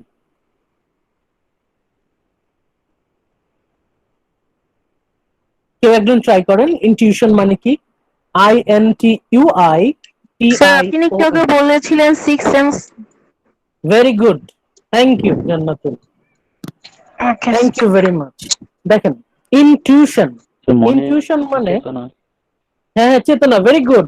আরশি, ভেরি গুড। চেতনা, সেন্স। আপনাকে ছোট্ট করে একটা উদাহরণ দেই। অনেক সময় আমাদের লাইফে এমন সিচুয়েশনে পড়ি না যে, ধরেন আপনি কোন একটা জায়গায় আপনার বন্ধুদের সাথে বসে আছেন, সবকিছু ঠিক আছে, ওয়েদারটা পুরো পারফেক্ট, এভরিথিং ইজ ওকে, সবকিছু ঠিক আছে, কিন্তু আপনার মনটা খচখচ করতেছে, মানে আপনার মনে হচ্ছে যে কি যেন একটা সমস্যা আছে। আপনি যুক্তি দিয়ে বুঝাইতে পারতেছেন না, আপনি লজিক দিয়ে বুঝাইতে পারতেছেন না, কিন্তু আপনার মনে হচ্ছে যে কোথায় না কোথাও একটা প্রবলেম আছে। এরকম অনেক সময় হয় না? আপনার মন বলতেছে যে, আপনার ঠিক সেন্স আপনাকে বলতেছে যে কোথাও না জি কোথাও স্যার। একটা ঝামেলা ঠিকই আছে, একটা ঘাপলা। মন বলছে, মনে বাড়ি দিতেছে, বলে না, আমরা বলি না যে আমাদের মন বাড়ি দিতেছে, আমাদের মন জি বলতেছে যে স্যার, আমাদের মধ্যে হয় যখন আমরা হরর ফিল্ম গুলো দেখি, দেখার পর যখন বাসায় একা একা থাকি তখন মনে হয়। শুধু হরর ফিল্ম না, ধরেন আপনি এখনই এখনই আপনাদের অনেকের হয়তো মনে বলতেছে যে না, কোথাও কি যেন একটা প্রবলেম আছে। মানে দ্য থিং ইজ, আপনি লজিক দিয়ে এক্সপ্লেইন করতে পারবেন না, আপনার মন বলতেছে কিন্তু আপনি লজিক দিয়ে এক্সপ্লেইন করতে পারবেন না। এমন একটা সিচুয়েশন আমরা মাঝে মাঝেই কিন্তু পড়ি যে ইনটিউশন, আমাদের চেতনা, আমাদের জি আমাদের স্যার। সেন্স, আমাদের ষষ্ঠ ইন্দ্রিয় বলতেছে যে সামথিং ইজ নট রাইট। হয়তো আপনি চোখে দেখতেছেন না, হয়তো আপনি কানে শুনতেছেন না, হয়তো আপনি স্মেল পাচ্ছেন না, হয়তো আপনি টেস্ট করতে পারছেন না, হয়তো আপনি টাচ করতে পারছেন না, কিন্তু আপনার মন বলতেছে, your mind is saying that something is there, কিছু একটা ওখানে আছে। এই যে আপনার মন বলছে, এই যে আপনার মাইন্ড সেন্স, সিক্স সেন্স, আপনার চেতনা, আপনার কনসিয়েন্স, এটাকেই আমরা বলছি ইনটিউশন। ইনটিউশন বানানটা দেখি আমরা, very important. INTUITION, intuition. Intuition, intuition মানে হচ্ছে ইওর কনসিয়েন্স, আপনার চেতনা। নেক্সট পয়েন্টটা হচ্ছে আইডিয়ালিজম। হ্যাঁ, শিওর। স্যার, ইনটিউশন আর প্রেডিকশনের মধ্যে পার্থক্যটা কোন জায়গায়? ইনটিউশন এন্ড প্রেডিকশন, প্রেডিকশন জি স্যার। যখনই আপনি বলবেন এটার মধ্যে লজিক আছে, যে আপনি হয়তো চার্ট গ্রাফ ইউজ করলেন, আপনি ইনফরমেশন অ্যানালিসিস করে আপনি বললেন এটা এমন হতে পারে, তার মানে কি জি আপনার জি স্যার। লজিকটা হচ্ছে বেস, তাই না? যখন আপনি Predict জি প্রেডিকশন স্যার। শব্দটা বলছেন, এটার strongly পেছনে with কিন্তু that লজিক আছে, করাকে বলা হয় আই গেস। লজিকের উপর বেস করে। কিন্তু আপনার ইনটিউশন কিন্তু লজিকের উপর বেস করে না, ইট ইজ ফোকাসিং অন জি ইওর স্যার। কনসিয়েন্স, আপনার চেতনা, আপনার মন, okay sir, your thank you. Mind, your soul. আপনার সোল আপনাকে বলছে যে এটা হতে পারে, কিন্তু আপনি কোনো লজিক দিয়ে ব্যাখ্যা করতে পারছেন না। ওটাকে বলা হচ্ছে ইনটিউশন। মানে no science can explain it, কোনো সায়েন্স দিয়ে আপনি এটাকে ব্যাখ্যা করতে পারবেন না, আপনার মন ওকে বলতে স্যার। হয় না এরকম। এই জিনিসটা অন্তত সবারই বোঝার কথা, যে আপনার মন বলতেছে যে এটা ঠিক না। হয়তো আপনার বাবা মা বলতেছে এটা করো, এটা করো, আপনার বড় ভাই বড় বোন বলতেছে এটা করো, এটা ভালো, কিন্তু আপনার মন বলতেছে না, মন তো সায় দিচ্ছে না। সেই মন যে সায় দিচ্ছে না, এটাকে বলে হচ্ছে ইনটিউশন। ইনটিউশন। জি sir, thank you. Third number point, idealism. Idealism, idealism শব্দটার মানে হচ্ছে, এটা আপনারা অনেকেই জানেন, আইডিয়ালিজম শব্দটার মানে হচ্ছে, ধরেন আপনার জীবনে, আপনার লাইফে কিছু কিছু মানুষ আছে তারা খুবই ভালো, আর কিছু কিছু মানুষ আছে তারা আপনার মতে খুবই খারাপ। যারা ভালো তাদেরকে আমরা বলি হচ্ছে হোয়াইট, সাদা মনের মানুষ, আর যারা খারাপ তাদেরকে আমরা বলি হচ্ছে কালো মনের মানুষ, সাদা কালো। এই যে ভালো আর খারাপের বিভেদ করাটা, ভালোকে সাপোর্ট করা, খারাপকে অ্যাভয়েড করা, এটাকেই বলে হচ্ছে আইডিয়ালিজম। আদর্শবাদ। আইডিয়ালিজম, হ্যাঁ, আদর্শবাদ। আদর্শবাদ, ইটস ভেরি গুড। আইডিয়াল মানে হচ্ছে আদর্শ, আইডিয়ালিজম মানে হচ্ছে আদর্শবাদ। রোমান্টিক লিটারেচার মানে হচ্ছে এখানে আপনি ভালোর প্রতি আশা পাবেন, যে সব সময় আমাদের মন চায় ভালো কিছু হোক, ভালো থাকুক, ভালো হোক, মানে সব সময় ভালো কোনো কিছু চাওয়া, ভালো কোনো কিছু আশা করা, HOPE একটা শব্দ আছে না, হোপ, অ্যাসপিরেশন, ভালো কোনো কিছু চাওয়া, ভবিষ্যৎ ভালো হবে এই আশা করা, aspiration for a bright future, এটাকে আমরা বলি হচ্ছে আইডিয়ালিজম।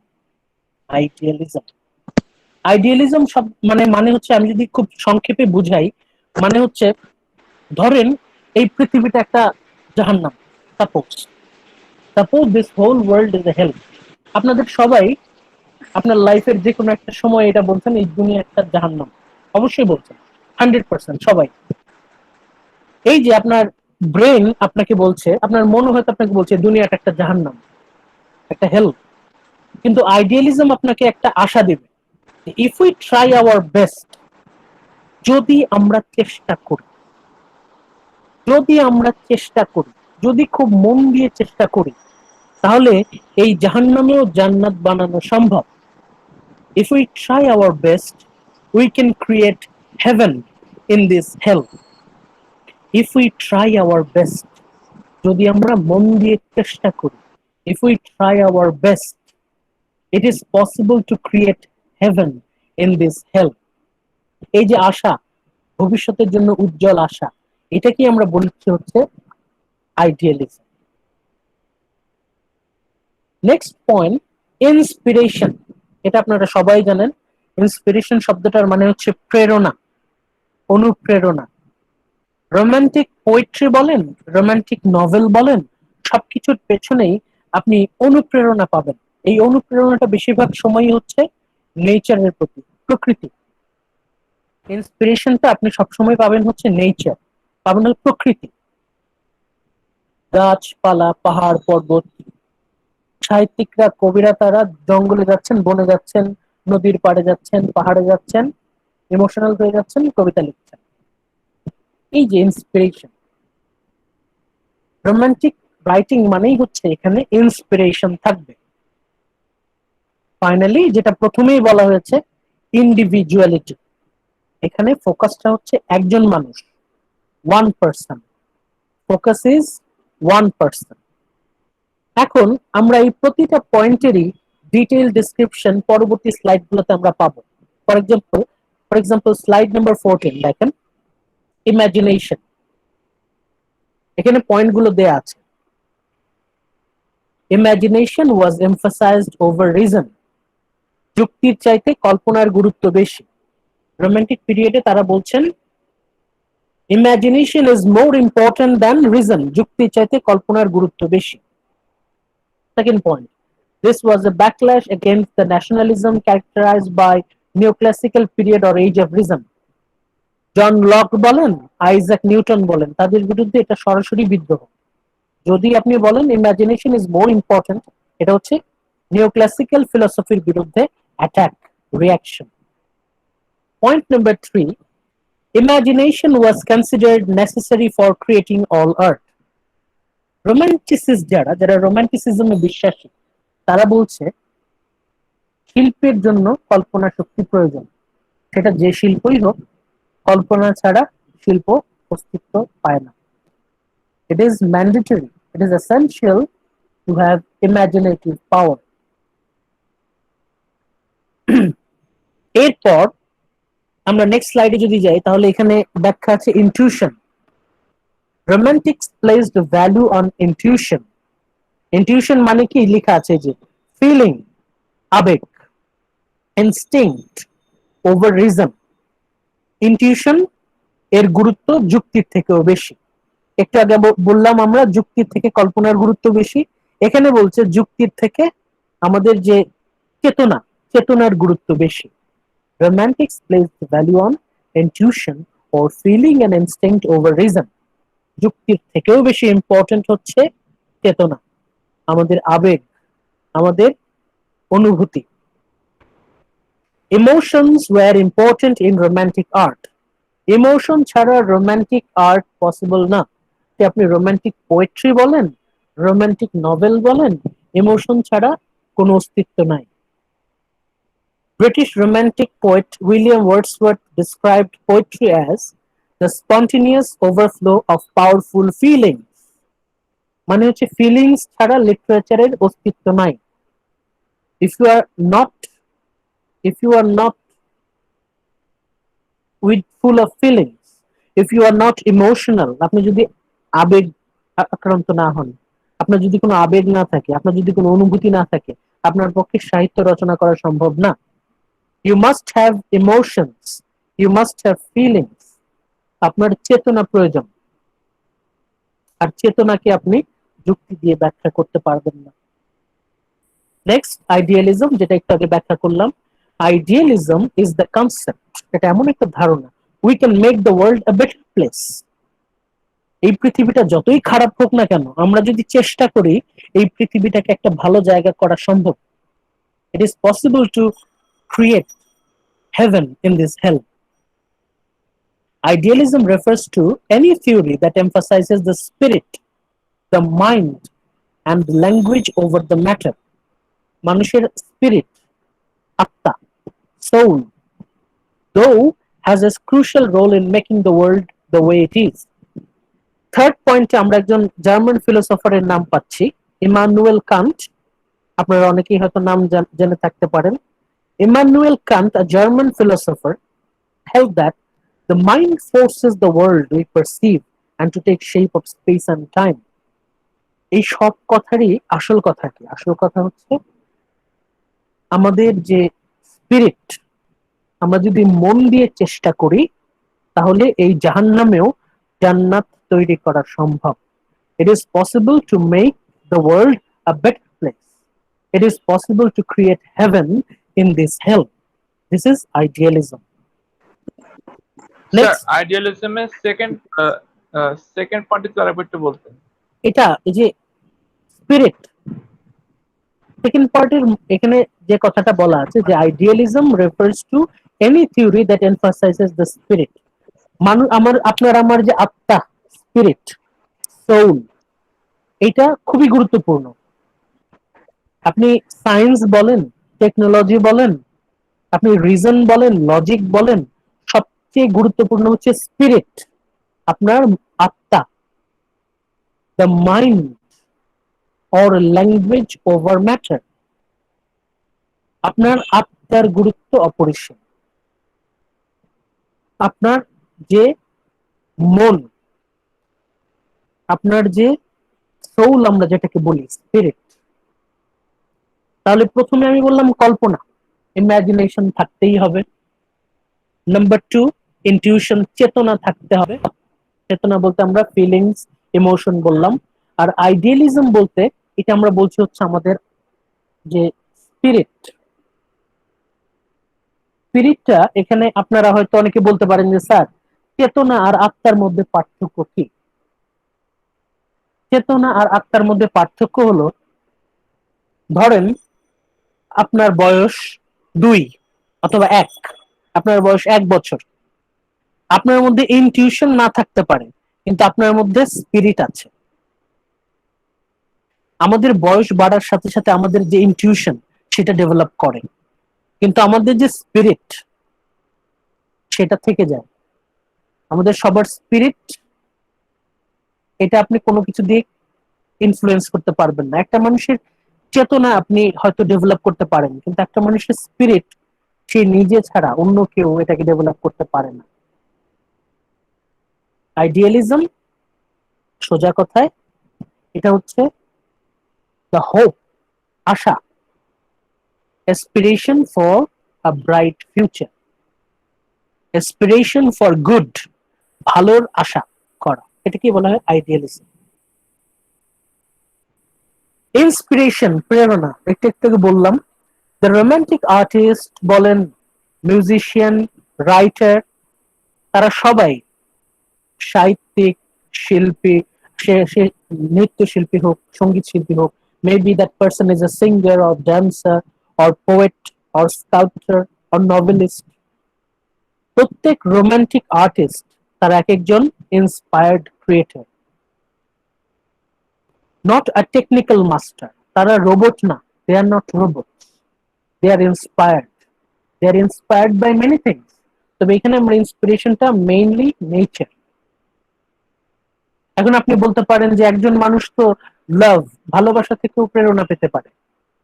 ভুলে যাবেন না Love is also a very important part of nature. আপনি হয়তো বলতে পারেন, হয়তো কোনো একটা কাউকে দেখে, কোনো একজন মানুষ দেখে সে ইন্সপায়ার্ড হতে পারে, কিন্তু ভুলে যাবেন না মানুষ নেচারের একটা পার্ট। যখন আপনি কোনো কিছুর সৌন্দর্য, বিউটি দেখে মানে অ্যামেজড হচ্ছেন, when you are amazed by beauty you are focusing on nature. Nature হচ্ছে রোমান্টিক পোয়েট অর নভেলিস্ট তাদের ইন্সপিরেশন।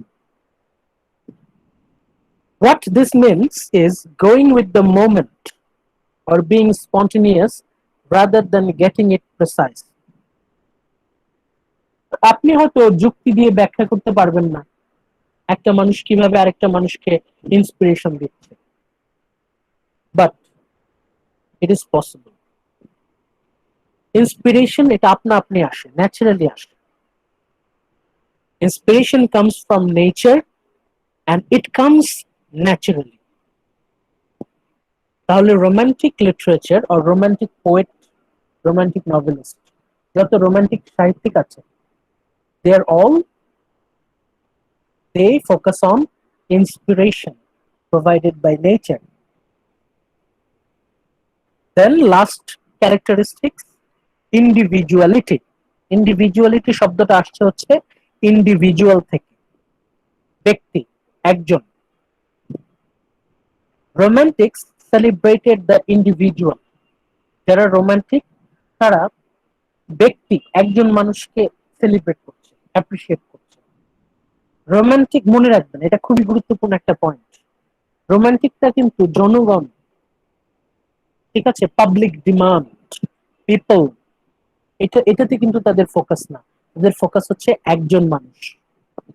কে সেই একজনটা? কে? যে কেউ হতে পারে। যখনই আপনি একজন মানুষ নিয়ে কথা বলছেন মানে হচ্ছে আপনি তার আবেগ, অনুভূতি, চেতনা, কল্পনা এটার উপর গুরুত্ব দিচ্ছেন। যখনই আপনি পাবলিক, পিপল, তখন আপনি কিন্তু লজিকে ডিপেন্ড করছেন।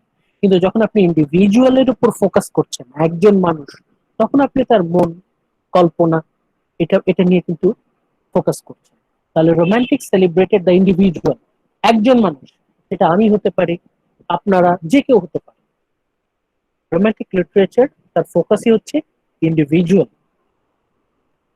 During this time period, women's right and abolitionism were taking root as major movement. এখানে সেকেন্ড পয়েন্টে দেখেন দুইটা পয়েন্ট আছে, একটা হচ্ছে নারী অধিকার, ওমেন। যেহেতু আপনি একজন মানুষের উপর ফোকাস করছেন, সেই মানুষটা নারী পুরুষ নির্বিশেষে। তখন ঠিক আগের যুগে নারীদের তেমন অধিকার ছিল না। রোমান্টিক পিরিয়ড থেকে কিন্তু নারী অধিকার, নারী পুরুষ সম অধিকার, এটা মোটামুটি স্ট্রং হচ্ছে। রোমান্টিক পিরিয়ড থেকে নারী অধিকারটা কিন্তু ফোকাস বেশি পাচ্ছে। আর অ্যাবলিশনিজম মানে হচ্ছে দাস প্রথা বিলোপ। এর আগে যারা আফ্রিকার কালো মানুষ তাদেরকে তো দাস বানিয়ে রাখা হতো। এখন রোমান্টিকরা যখন দেখলো যে দাস, আমরা যাকে দাস বলছি, কালো মানুষ, সেও তো মানুষ, তারও তো মন বলতে কিছু আছে, তারও তো ইমাজিনেশন, কল্পনা আছে, তারও তো ইনটিউশন, চেতনা আছে, তারও তো স্পিরিট আছে, আইডিয়ালিজম এর ব্যাপার আছে, তারও তো ইন্সপিরেশনের ব্যাপার আছে, সেও তো মানুষ। তাহলে নারীরাও মানুষ, যাদেরকে আমরা দাস বলছি তারাও মানুষ। মানে একটা নতুন, আরো নতুন করে বিপ্লব শুরু হচ্ছে। কিন্তু লাস্ট পয়েন্ট, ওয়াল্ট হুইটম্যান নামে একজন কবি আছেন, American poet Walt Whitman, later a romantic writer, would write a poem entitled Song of Myself. উনি পরবর্তীতে একটা কবিতা লিখেন, কবিতার নাম হচ্ছে Song of Myself, মানে কবি নিজেকে নিয়ে লিখছেন। Poet is writing poem about himself. It begins, I celebrate myself. কবি নিজেকেই সেলিব্রেট করছে। সে কিন্তু কোনো দেশকে সেলিব্রেট করছে না, সমাজকে সেলিব্রেট করছে না, নিজেকেই সেলিব্রেট করছে। মানে সেলফ ইজ ভেরি ইম্পর্টেন্ট। আপনি গুরুত্বপূর্ণ, আমরা সবাই গুরুত্বপূর্ণ, everyone matters. This is the focus of democracy. Individual person is very important, খুবই গুরুত্বপূর্ণ। আপনি রোমান্টিসিজমে ইন্ডিভিজুয়াল ছাড়া, একক ব্যক্তি ছাড়া অন্য আর কোনো কিছু অস্তিত্ব নাই। সবগুলোর সাথে সবটা কানেক্টেড। আপনি যদি 5i চিন্তা করেন, প্রত্যেকের সাথে প্রত্যেকে কানেক্টেড। আপনি যখনই ইন্ডিভিজুয়াল একজন মানুষকে গুরুত্ব দিবেন, তখন আপনাকে তার ইমাজিনেশন, কল্পনাকে গুরুত্ব দিতে হবে, তখন আপনাকে তার ইনটিউশন, ফিলিংস কে গুরুত্ব দিতে হবে। যখন আপনি একজন মানুষ ইন্ডিভিজুয়ালকে গুরুত্ব দিবেন, তখন কিন্তু আপনাকে তার আইডিয়ালিজমকে গুরুত্ব দিতে হবে। মানে সে কি, তাকে ভালো ভাবছে, সে কি জিনিসকে ভালো বলছে, সে ভালো কাকে বলছে, সে খারাপ কাকে বলছে, সে জান্নাত কাকে বলছে, সে জাহান্নাম কাকে বলছে, এটাও কিন্তু গুরুত্ব দিতে হবে। ইন্সপিরেশন, যে কেউ যে কারো ইন্সপিরেশন হতে পারে, যে কেউ যে কারো ইন্সপিরেশন হতে পারে, কেউ ফেলনা না। এভরিওয়ান ইজ ইম্পর্টেন্ট, কেউ ফেলনা না, everyone is important. Finally individual, একজন। Romantic literature means focus on individual, not public, not people, one person, individual, one person. তাহলে 5i, তাহলে আমরা কি কি বলি? Number 1 imagination, number 2 intuition, intuition মানে হচ্ছে ফিলিংস, নাম্বার 3 আইডিয়ালিজম, আইডিয়ালিজম মানে হচ্ছে sense of good and bad, spirit, inspiration, finally individuality. এই 5টা পয়েন্ট দিয়ে আমরা মোটামুটি সবকিছু ব্যাখ্যা করতে পারি। এই 5টা ক্যারেক্টারিস্টিক যদি আমরা মাথায় রাখতে পারি, imagination, intuition, idealism, inspiration, individuality, এই 5টা পয়েন্ট দিয়ে আমরা মোটামুটি সব ব্যাখ্যা করতে পারি। এখন রোমান্টিক মুভমেন্ট এটা এতটাই বেশি গুরুত্বপূর্ণ, এতটাই আলোড়ন সৃষ্টি করে যে রোমান্টিক মুভমেন্টকে বলা হয় শেক্সপিয়ারের যুগের পর সবচেয়ে গুরুত্বপূর্ণ যুগ। শেক্সপিয়ারের পিরিয়ডটা যদি বলা হয় সবচেয়ে গুরুত্বপূর্ণ, এটা হচ্ছে সেকেন্ড মোস্ট ইম্পর্টেন্ট। আমরা নেক্সট স্লাইডে একটু দেখি কষ্ট করে। অরিজিনস, এটা অলরেডি আমরা জানি, নেক্সট দিন দেখি। এই যে অরিজিন লেখা। Hello hello sir, next slide next ক্লাসে দেখি। আমার শেষ, এই দুইটাই শেষ, এটার পর আরেকটা দিয়েছে। ওকে এটা তো স্যার, আমাদের ডান, অরিজিনটা ডান অলরেডি। দেখেন এটা একটা revision. Romanticism began to take root as a movement following the French Revolution. French রেভলিউশনই কিন্তু আমাদের মানে কবিদের, সাহিত্যিকদের মনের মধ্যে এই চিন্তা ভাবনাগুলো নিয়ে আসছে। এরপরে যে পয়েন্টটা আছে এটা আমরা নেক্সট ক্লাসে ডিসকাস করব, দ্য পাবলিকেশন অফ লিরিক্যাল ব্যালাডস, এটা আমরা নেক্সটে ডিসকাস করব। আর লাস্ট স্লাইড এটা হচ্ছে ইনফ্লুয়েন্স, খুবই ইম্পর্টেন্ট। শেক্সপিয়ারের যুগটাকে আমরা বলি হচ্ছে সবচেয়ে গুরুত্বপূর্ণ যুগ, দ্য মোস্ট ইম্পর্টেন্ট পিরিয়ড, আর রোমান্টিক পিরিয়ড হচ্ছে সেকেন্ড মোস্ট ইম্পর্টেন্ট। এটার ইনফ্লুয়েন্সটা কি আমরা এখানে দেখি, এই যে দেখেন 1 নম্বর পয়েন্ট, ইন আমেরিকা, আমেরিকাতে romanticism most strongly impacted literature. মানে আমেরিকান লিটারেচার যেটা, আমরা এতক্ষণ কিন্তু ব্রিটিশদের কথা বললাম না বারবার, ব্রিটিশ, এতক্ষণ কিন্তু আমরা ব্রিটিশ লিটারেচারের কথা বললাম। এই ব্রিটিশদের মধ্যে ব্রিটিশ রোমান্টিসিজম এতটাই বেশি ডমিনেন্ট, এটা আমেরিকান লিটারেচারের foundation. British romantic period, romantic literature এতটাই বেশি গুরুত্বপূর্ণ, this is the foundation of American literature.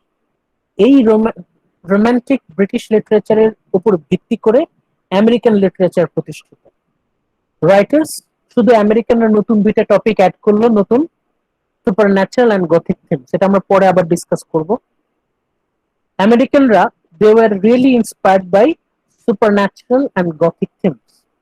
এটা অ্যাকচুয়ালি নতুন না, এটাও ব্রিটিশদের দ্বারা ইন্সপায়ার্ড, এটাও ব্রিটিশদের দ্বারা ইন্সপায়ার্ড।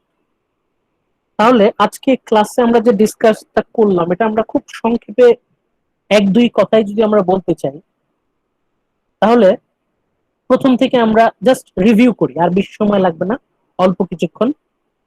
আমরা একটা ডেফিনেশন পড়লাম, আমাদের একটা ডেফিনেশন ছিল, 2টা ডেফিনেশন, একটা হচ্ছে ট্র্যাডিশনাল রোমান্স, রোমান্টিক বলতে আমরা রোমান্স বুঝি, মেন উইমেন লাভ রিলেশনশিপ, কিন্তু that is not our focus. আমাদের ফোকাস হচ্ছে number 2, looking at the world beyond. আমরা আলটিমেট রিয়ালিটিকে দেখতে পাই, আমাদের বাইরে যেটা দেখা যায়, এক্সটার্নাল ওয়ার্ল্ড তার বিয়ন্ড, তাকে ভেদ করে আমরা আসল দুনিয়াকে দেখতে চাই। এরপর আমরা ফ্রেঞ্চ রেভলিউশনের কারণ পড়লাম, কজেস, তারপরে ব্যর্থতা, ফেইলিয়ার অফ ফ্রেঞ্চ রেভলিউশন, তারপর ফ্রাস্ট্রেশন আমরা কয়েকজন কবির নাম জানলাম, উইলিয়াম ব্লেক, ওয়ার্ডসওয়ার্থ, এটা আমরা পরে আরো পড়বো। তারপর তারা এর আগের যুগ, মানে ফ্রেঞ্চ রেভলিউশন সবাইকে এত সুন্দর একটা সোনালী স্বপ্ন দেখালো, সবাইকে এত সুন্দর একটা স্বপ্ন দেখালো যে সবাই এখন আগের যুগের ভুল ত্রুটি খুঁজে খুঁজে বের করলো। রোমান্টিকটা কি করলো, তার আগের যে যুগটা যেটাকে আমরা বলছি নিও ক্লাসিক্যাল যুগের যে ভুল ত্রুটি সেটাকে তারা ব্যাখ্যা করলেন, যে তারা কি কি জায়গায় ভুল ছিল। তারা যুক্তিকে অনেক বেশি গুরুত্ব দিত, তার থেকে কল্পনার গুরুত্ব বেশি, আমাদের আবেগ অনুভূতির গুরুত্ব বেশি, আমাদের আত্মা, সোল স্পিরিট, এটার গুরুত্ব বেশি, আমাদের অনুপ্রেরণা, সবকিছু মেকানিক্যাল না। We are not robots, human being, we are not robots, আমরা মানুষ, আমাদের ইন্সপিরেশন দরকার। ফাইনালি ইন্ডিভিজুয়ালিটি, আমাদের এই 5টা আই। তাহলে আজকে ক্লাসে আমরা পড়লাম definition of romantic period, romanticism, definition of romantic period, romantic literature আর রোমান্টিসিজম একটার সাথে আরেকটা কানেক্টেড। আপনি রোমান্টিসিজম জানলেই রোমান্টিক লিটারেচারের ব্যাখ্যা দিতে পারবেন, রোমান্টিক লিটারেচারের ব্যাখ্যা দিলেই রোমান্টিক পিরিয়ডের ব্যাখ্যা দিতে পারবেন। ডেফিনেশন, দেন আমরা হিস্টোরিক্যাল ব্যাকগ্রাউন্ডটা পড়লাম। হিস্টোরিক্যাল ব্যাকগ্রাউন্ড কিভাবে পড়লাম? We read about French Revolution and its influence. তারপরে আমরা পড়লাম হচ্ছে salient characteristics, বৈশিষ্ট্যগুলো নিয়ে আলোচনা করলাম। 5I, imagination, intuition, idealism, inspiration, finally individuality. Definition and characteristics. Definition, characteristics. Definition and characteristics বুঝতে হলে আমাদের হিস্টোরিক্যাল ব্যাকগ্রাউন্ডটাও জানতে হবে। তাহলে আজকের ক্লাসে আমরা বেসিক্যালি ডেফিনিশন, হিস্টোরিক্যাল ব্যাকগ্রাউন্ড আর ক্যারেক্টারিস্টিক্স পড়লাম। কিসের ডেফিনিশন, কিসের হিস্টোরিক্যাল ব্যাকগ্রাউন্ড, কিসের characteristics? Romantic period, romantic literature, romanticism. Okay, এখন আপনারা সবাই কষ্ট করে কমেন্টে আপনাদের নাম আইডি গুলো লিখে দেন, নাম আইডি গুলো একটু লিখে দেন। স্যার গুগল ক্লাসরুমে দিব না, এখানে তো রিমুভ হয়ে যায়। গুগল ক্লাসরুমেও দিতে পারেন, এখানেও দিতে পারেন, কোনো সমস্যা নাই। এখানে রিমুভ হবে না, এখানে আজ থাকবে, এখানে তো রেকর্ডই আছে, রেকর্ড থাকবে। হ্যাঁ হ্যাঁ, এখানে টেক্সট রেকর্ড থাকবে। আপনারা সবাই একটু কষ্ট করে আইডি নাম্বার গুলো একটু কষ্ট করে লিখে দেন। স্যার আমরা তো অনেকে এখানে নামাজেটা আল্লাহ হাফেজ। আচ্ছা, আপনাদের সবাই কষ্ট করে আপনাদের অফিসিয়াল যে ইমেল অ্যাড্রেস সেটা খুলে ফেলবেন। অফিসিয়াল ইমেল অ্যাড্রেস কিভাবে খুলতে হয় এটা আপনাদের কিন্তু ওই সিআরদের কাছে আছে। পিঙ্কি, রায়হান, প্লিজ ওদেরকে একটু দিয়ে দিবেন কিভাবে, how to open your official account. আপনারা আজকালকের মধ্যে একটু কষ্ট করে অফিসিয়াল অ্যাকাউন্টটা খুলে ফেলেন, তাহলে আপনারা সব অ্যাক্সেস পাবেন, অনেক সুবিধা পাবেন। স্যার আমাদের ক্লাসটা কি আর 10-15 মিনিট পর থেকে নেওয়া যায়? 5টা বাজার 10-15 মিনিট পর থেকে? হ্যাঁ হ্যাঁ, আমরা নিতে পারি 5টা 10 থেকে শুরু করি। আমরা তাহলে সবাই নামাজ পড়ে হ্যাঁ, আসতে পারি। শিওর। আর কোনো সমস্যা নাই। আমি যে মাগরিবের টাইম হয়ে যায়। না আমি তো 5টায় শুরু করি, আপনারা আস্তে আস্তে তো একটু রিভিশন দিব, একটু এক্সট্রা কথাবার্তা 10 মিনিট চলেই যায়। আমরা 5টা 10 থেকেই 6:30 পর্যন্ত করবো। আজকে একটু বেশিক্ষণ করছি কারণ হচ্ছে আজকে ফার্স্ট ক্লাস তো। আজকে ফার্স্ট ক্লাস, আপনাদের ওই নতুন ফ্রেশার্স কয়েকজন আছেন, তাদের সাথে কিছু কথা বলবো। আপনাদের আরো যদি কোনো এক্সট্রা থাকে, আপনাদের অফিসিয়াল ক্লাস এখনই শেষ। এখন হচ্ছে আমি এখানে অ্যাভেলেবল থাকবো আরো কিছুক্ষণ, 10 মিনিট। আপনাদের যদি আরো কোনো প্রবলেম থাকে এখন আমরা ডিসকাস করব। স্যার আমাদের নেক্সট উইক থেকে ক্লাস টাইমটা কখন হবে? এটা আমি নেক্সট ক্লাসে জানাই। এটা আমি আমার 4টার সময় একটা ক্লাস হচ্ছিল, 4টা থেকে 5:30 পর্যন্ত। যদি ওই মানে ওই টাইমটা বাদ দিয়ে অন্য কোনো টাইম দেওয়া যায় সেটা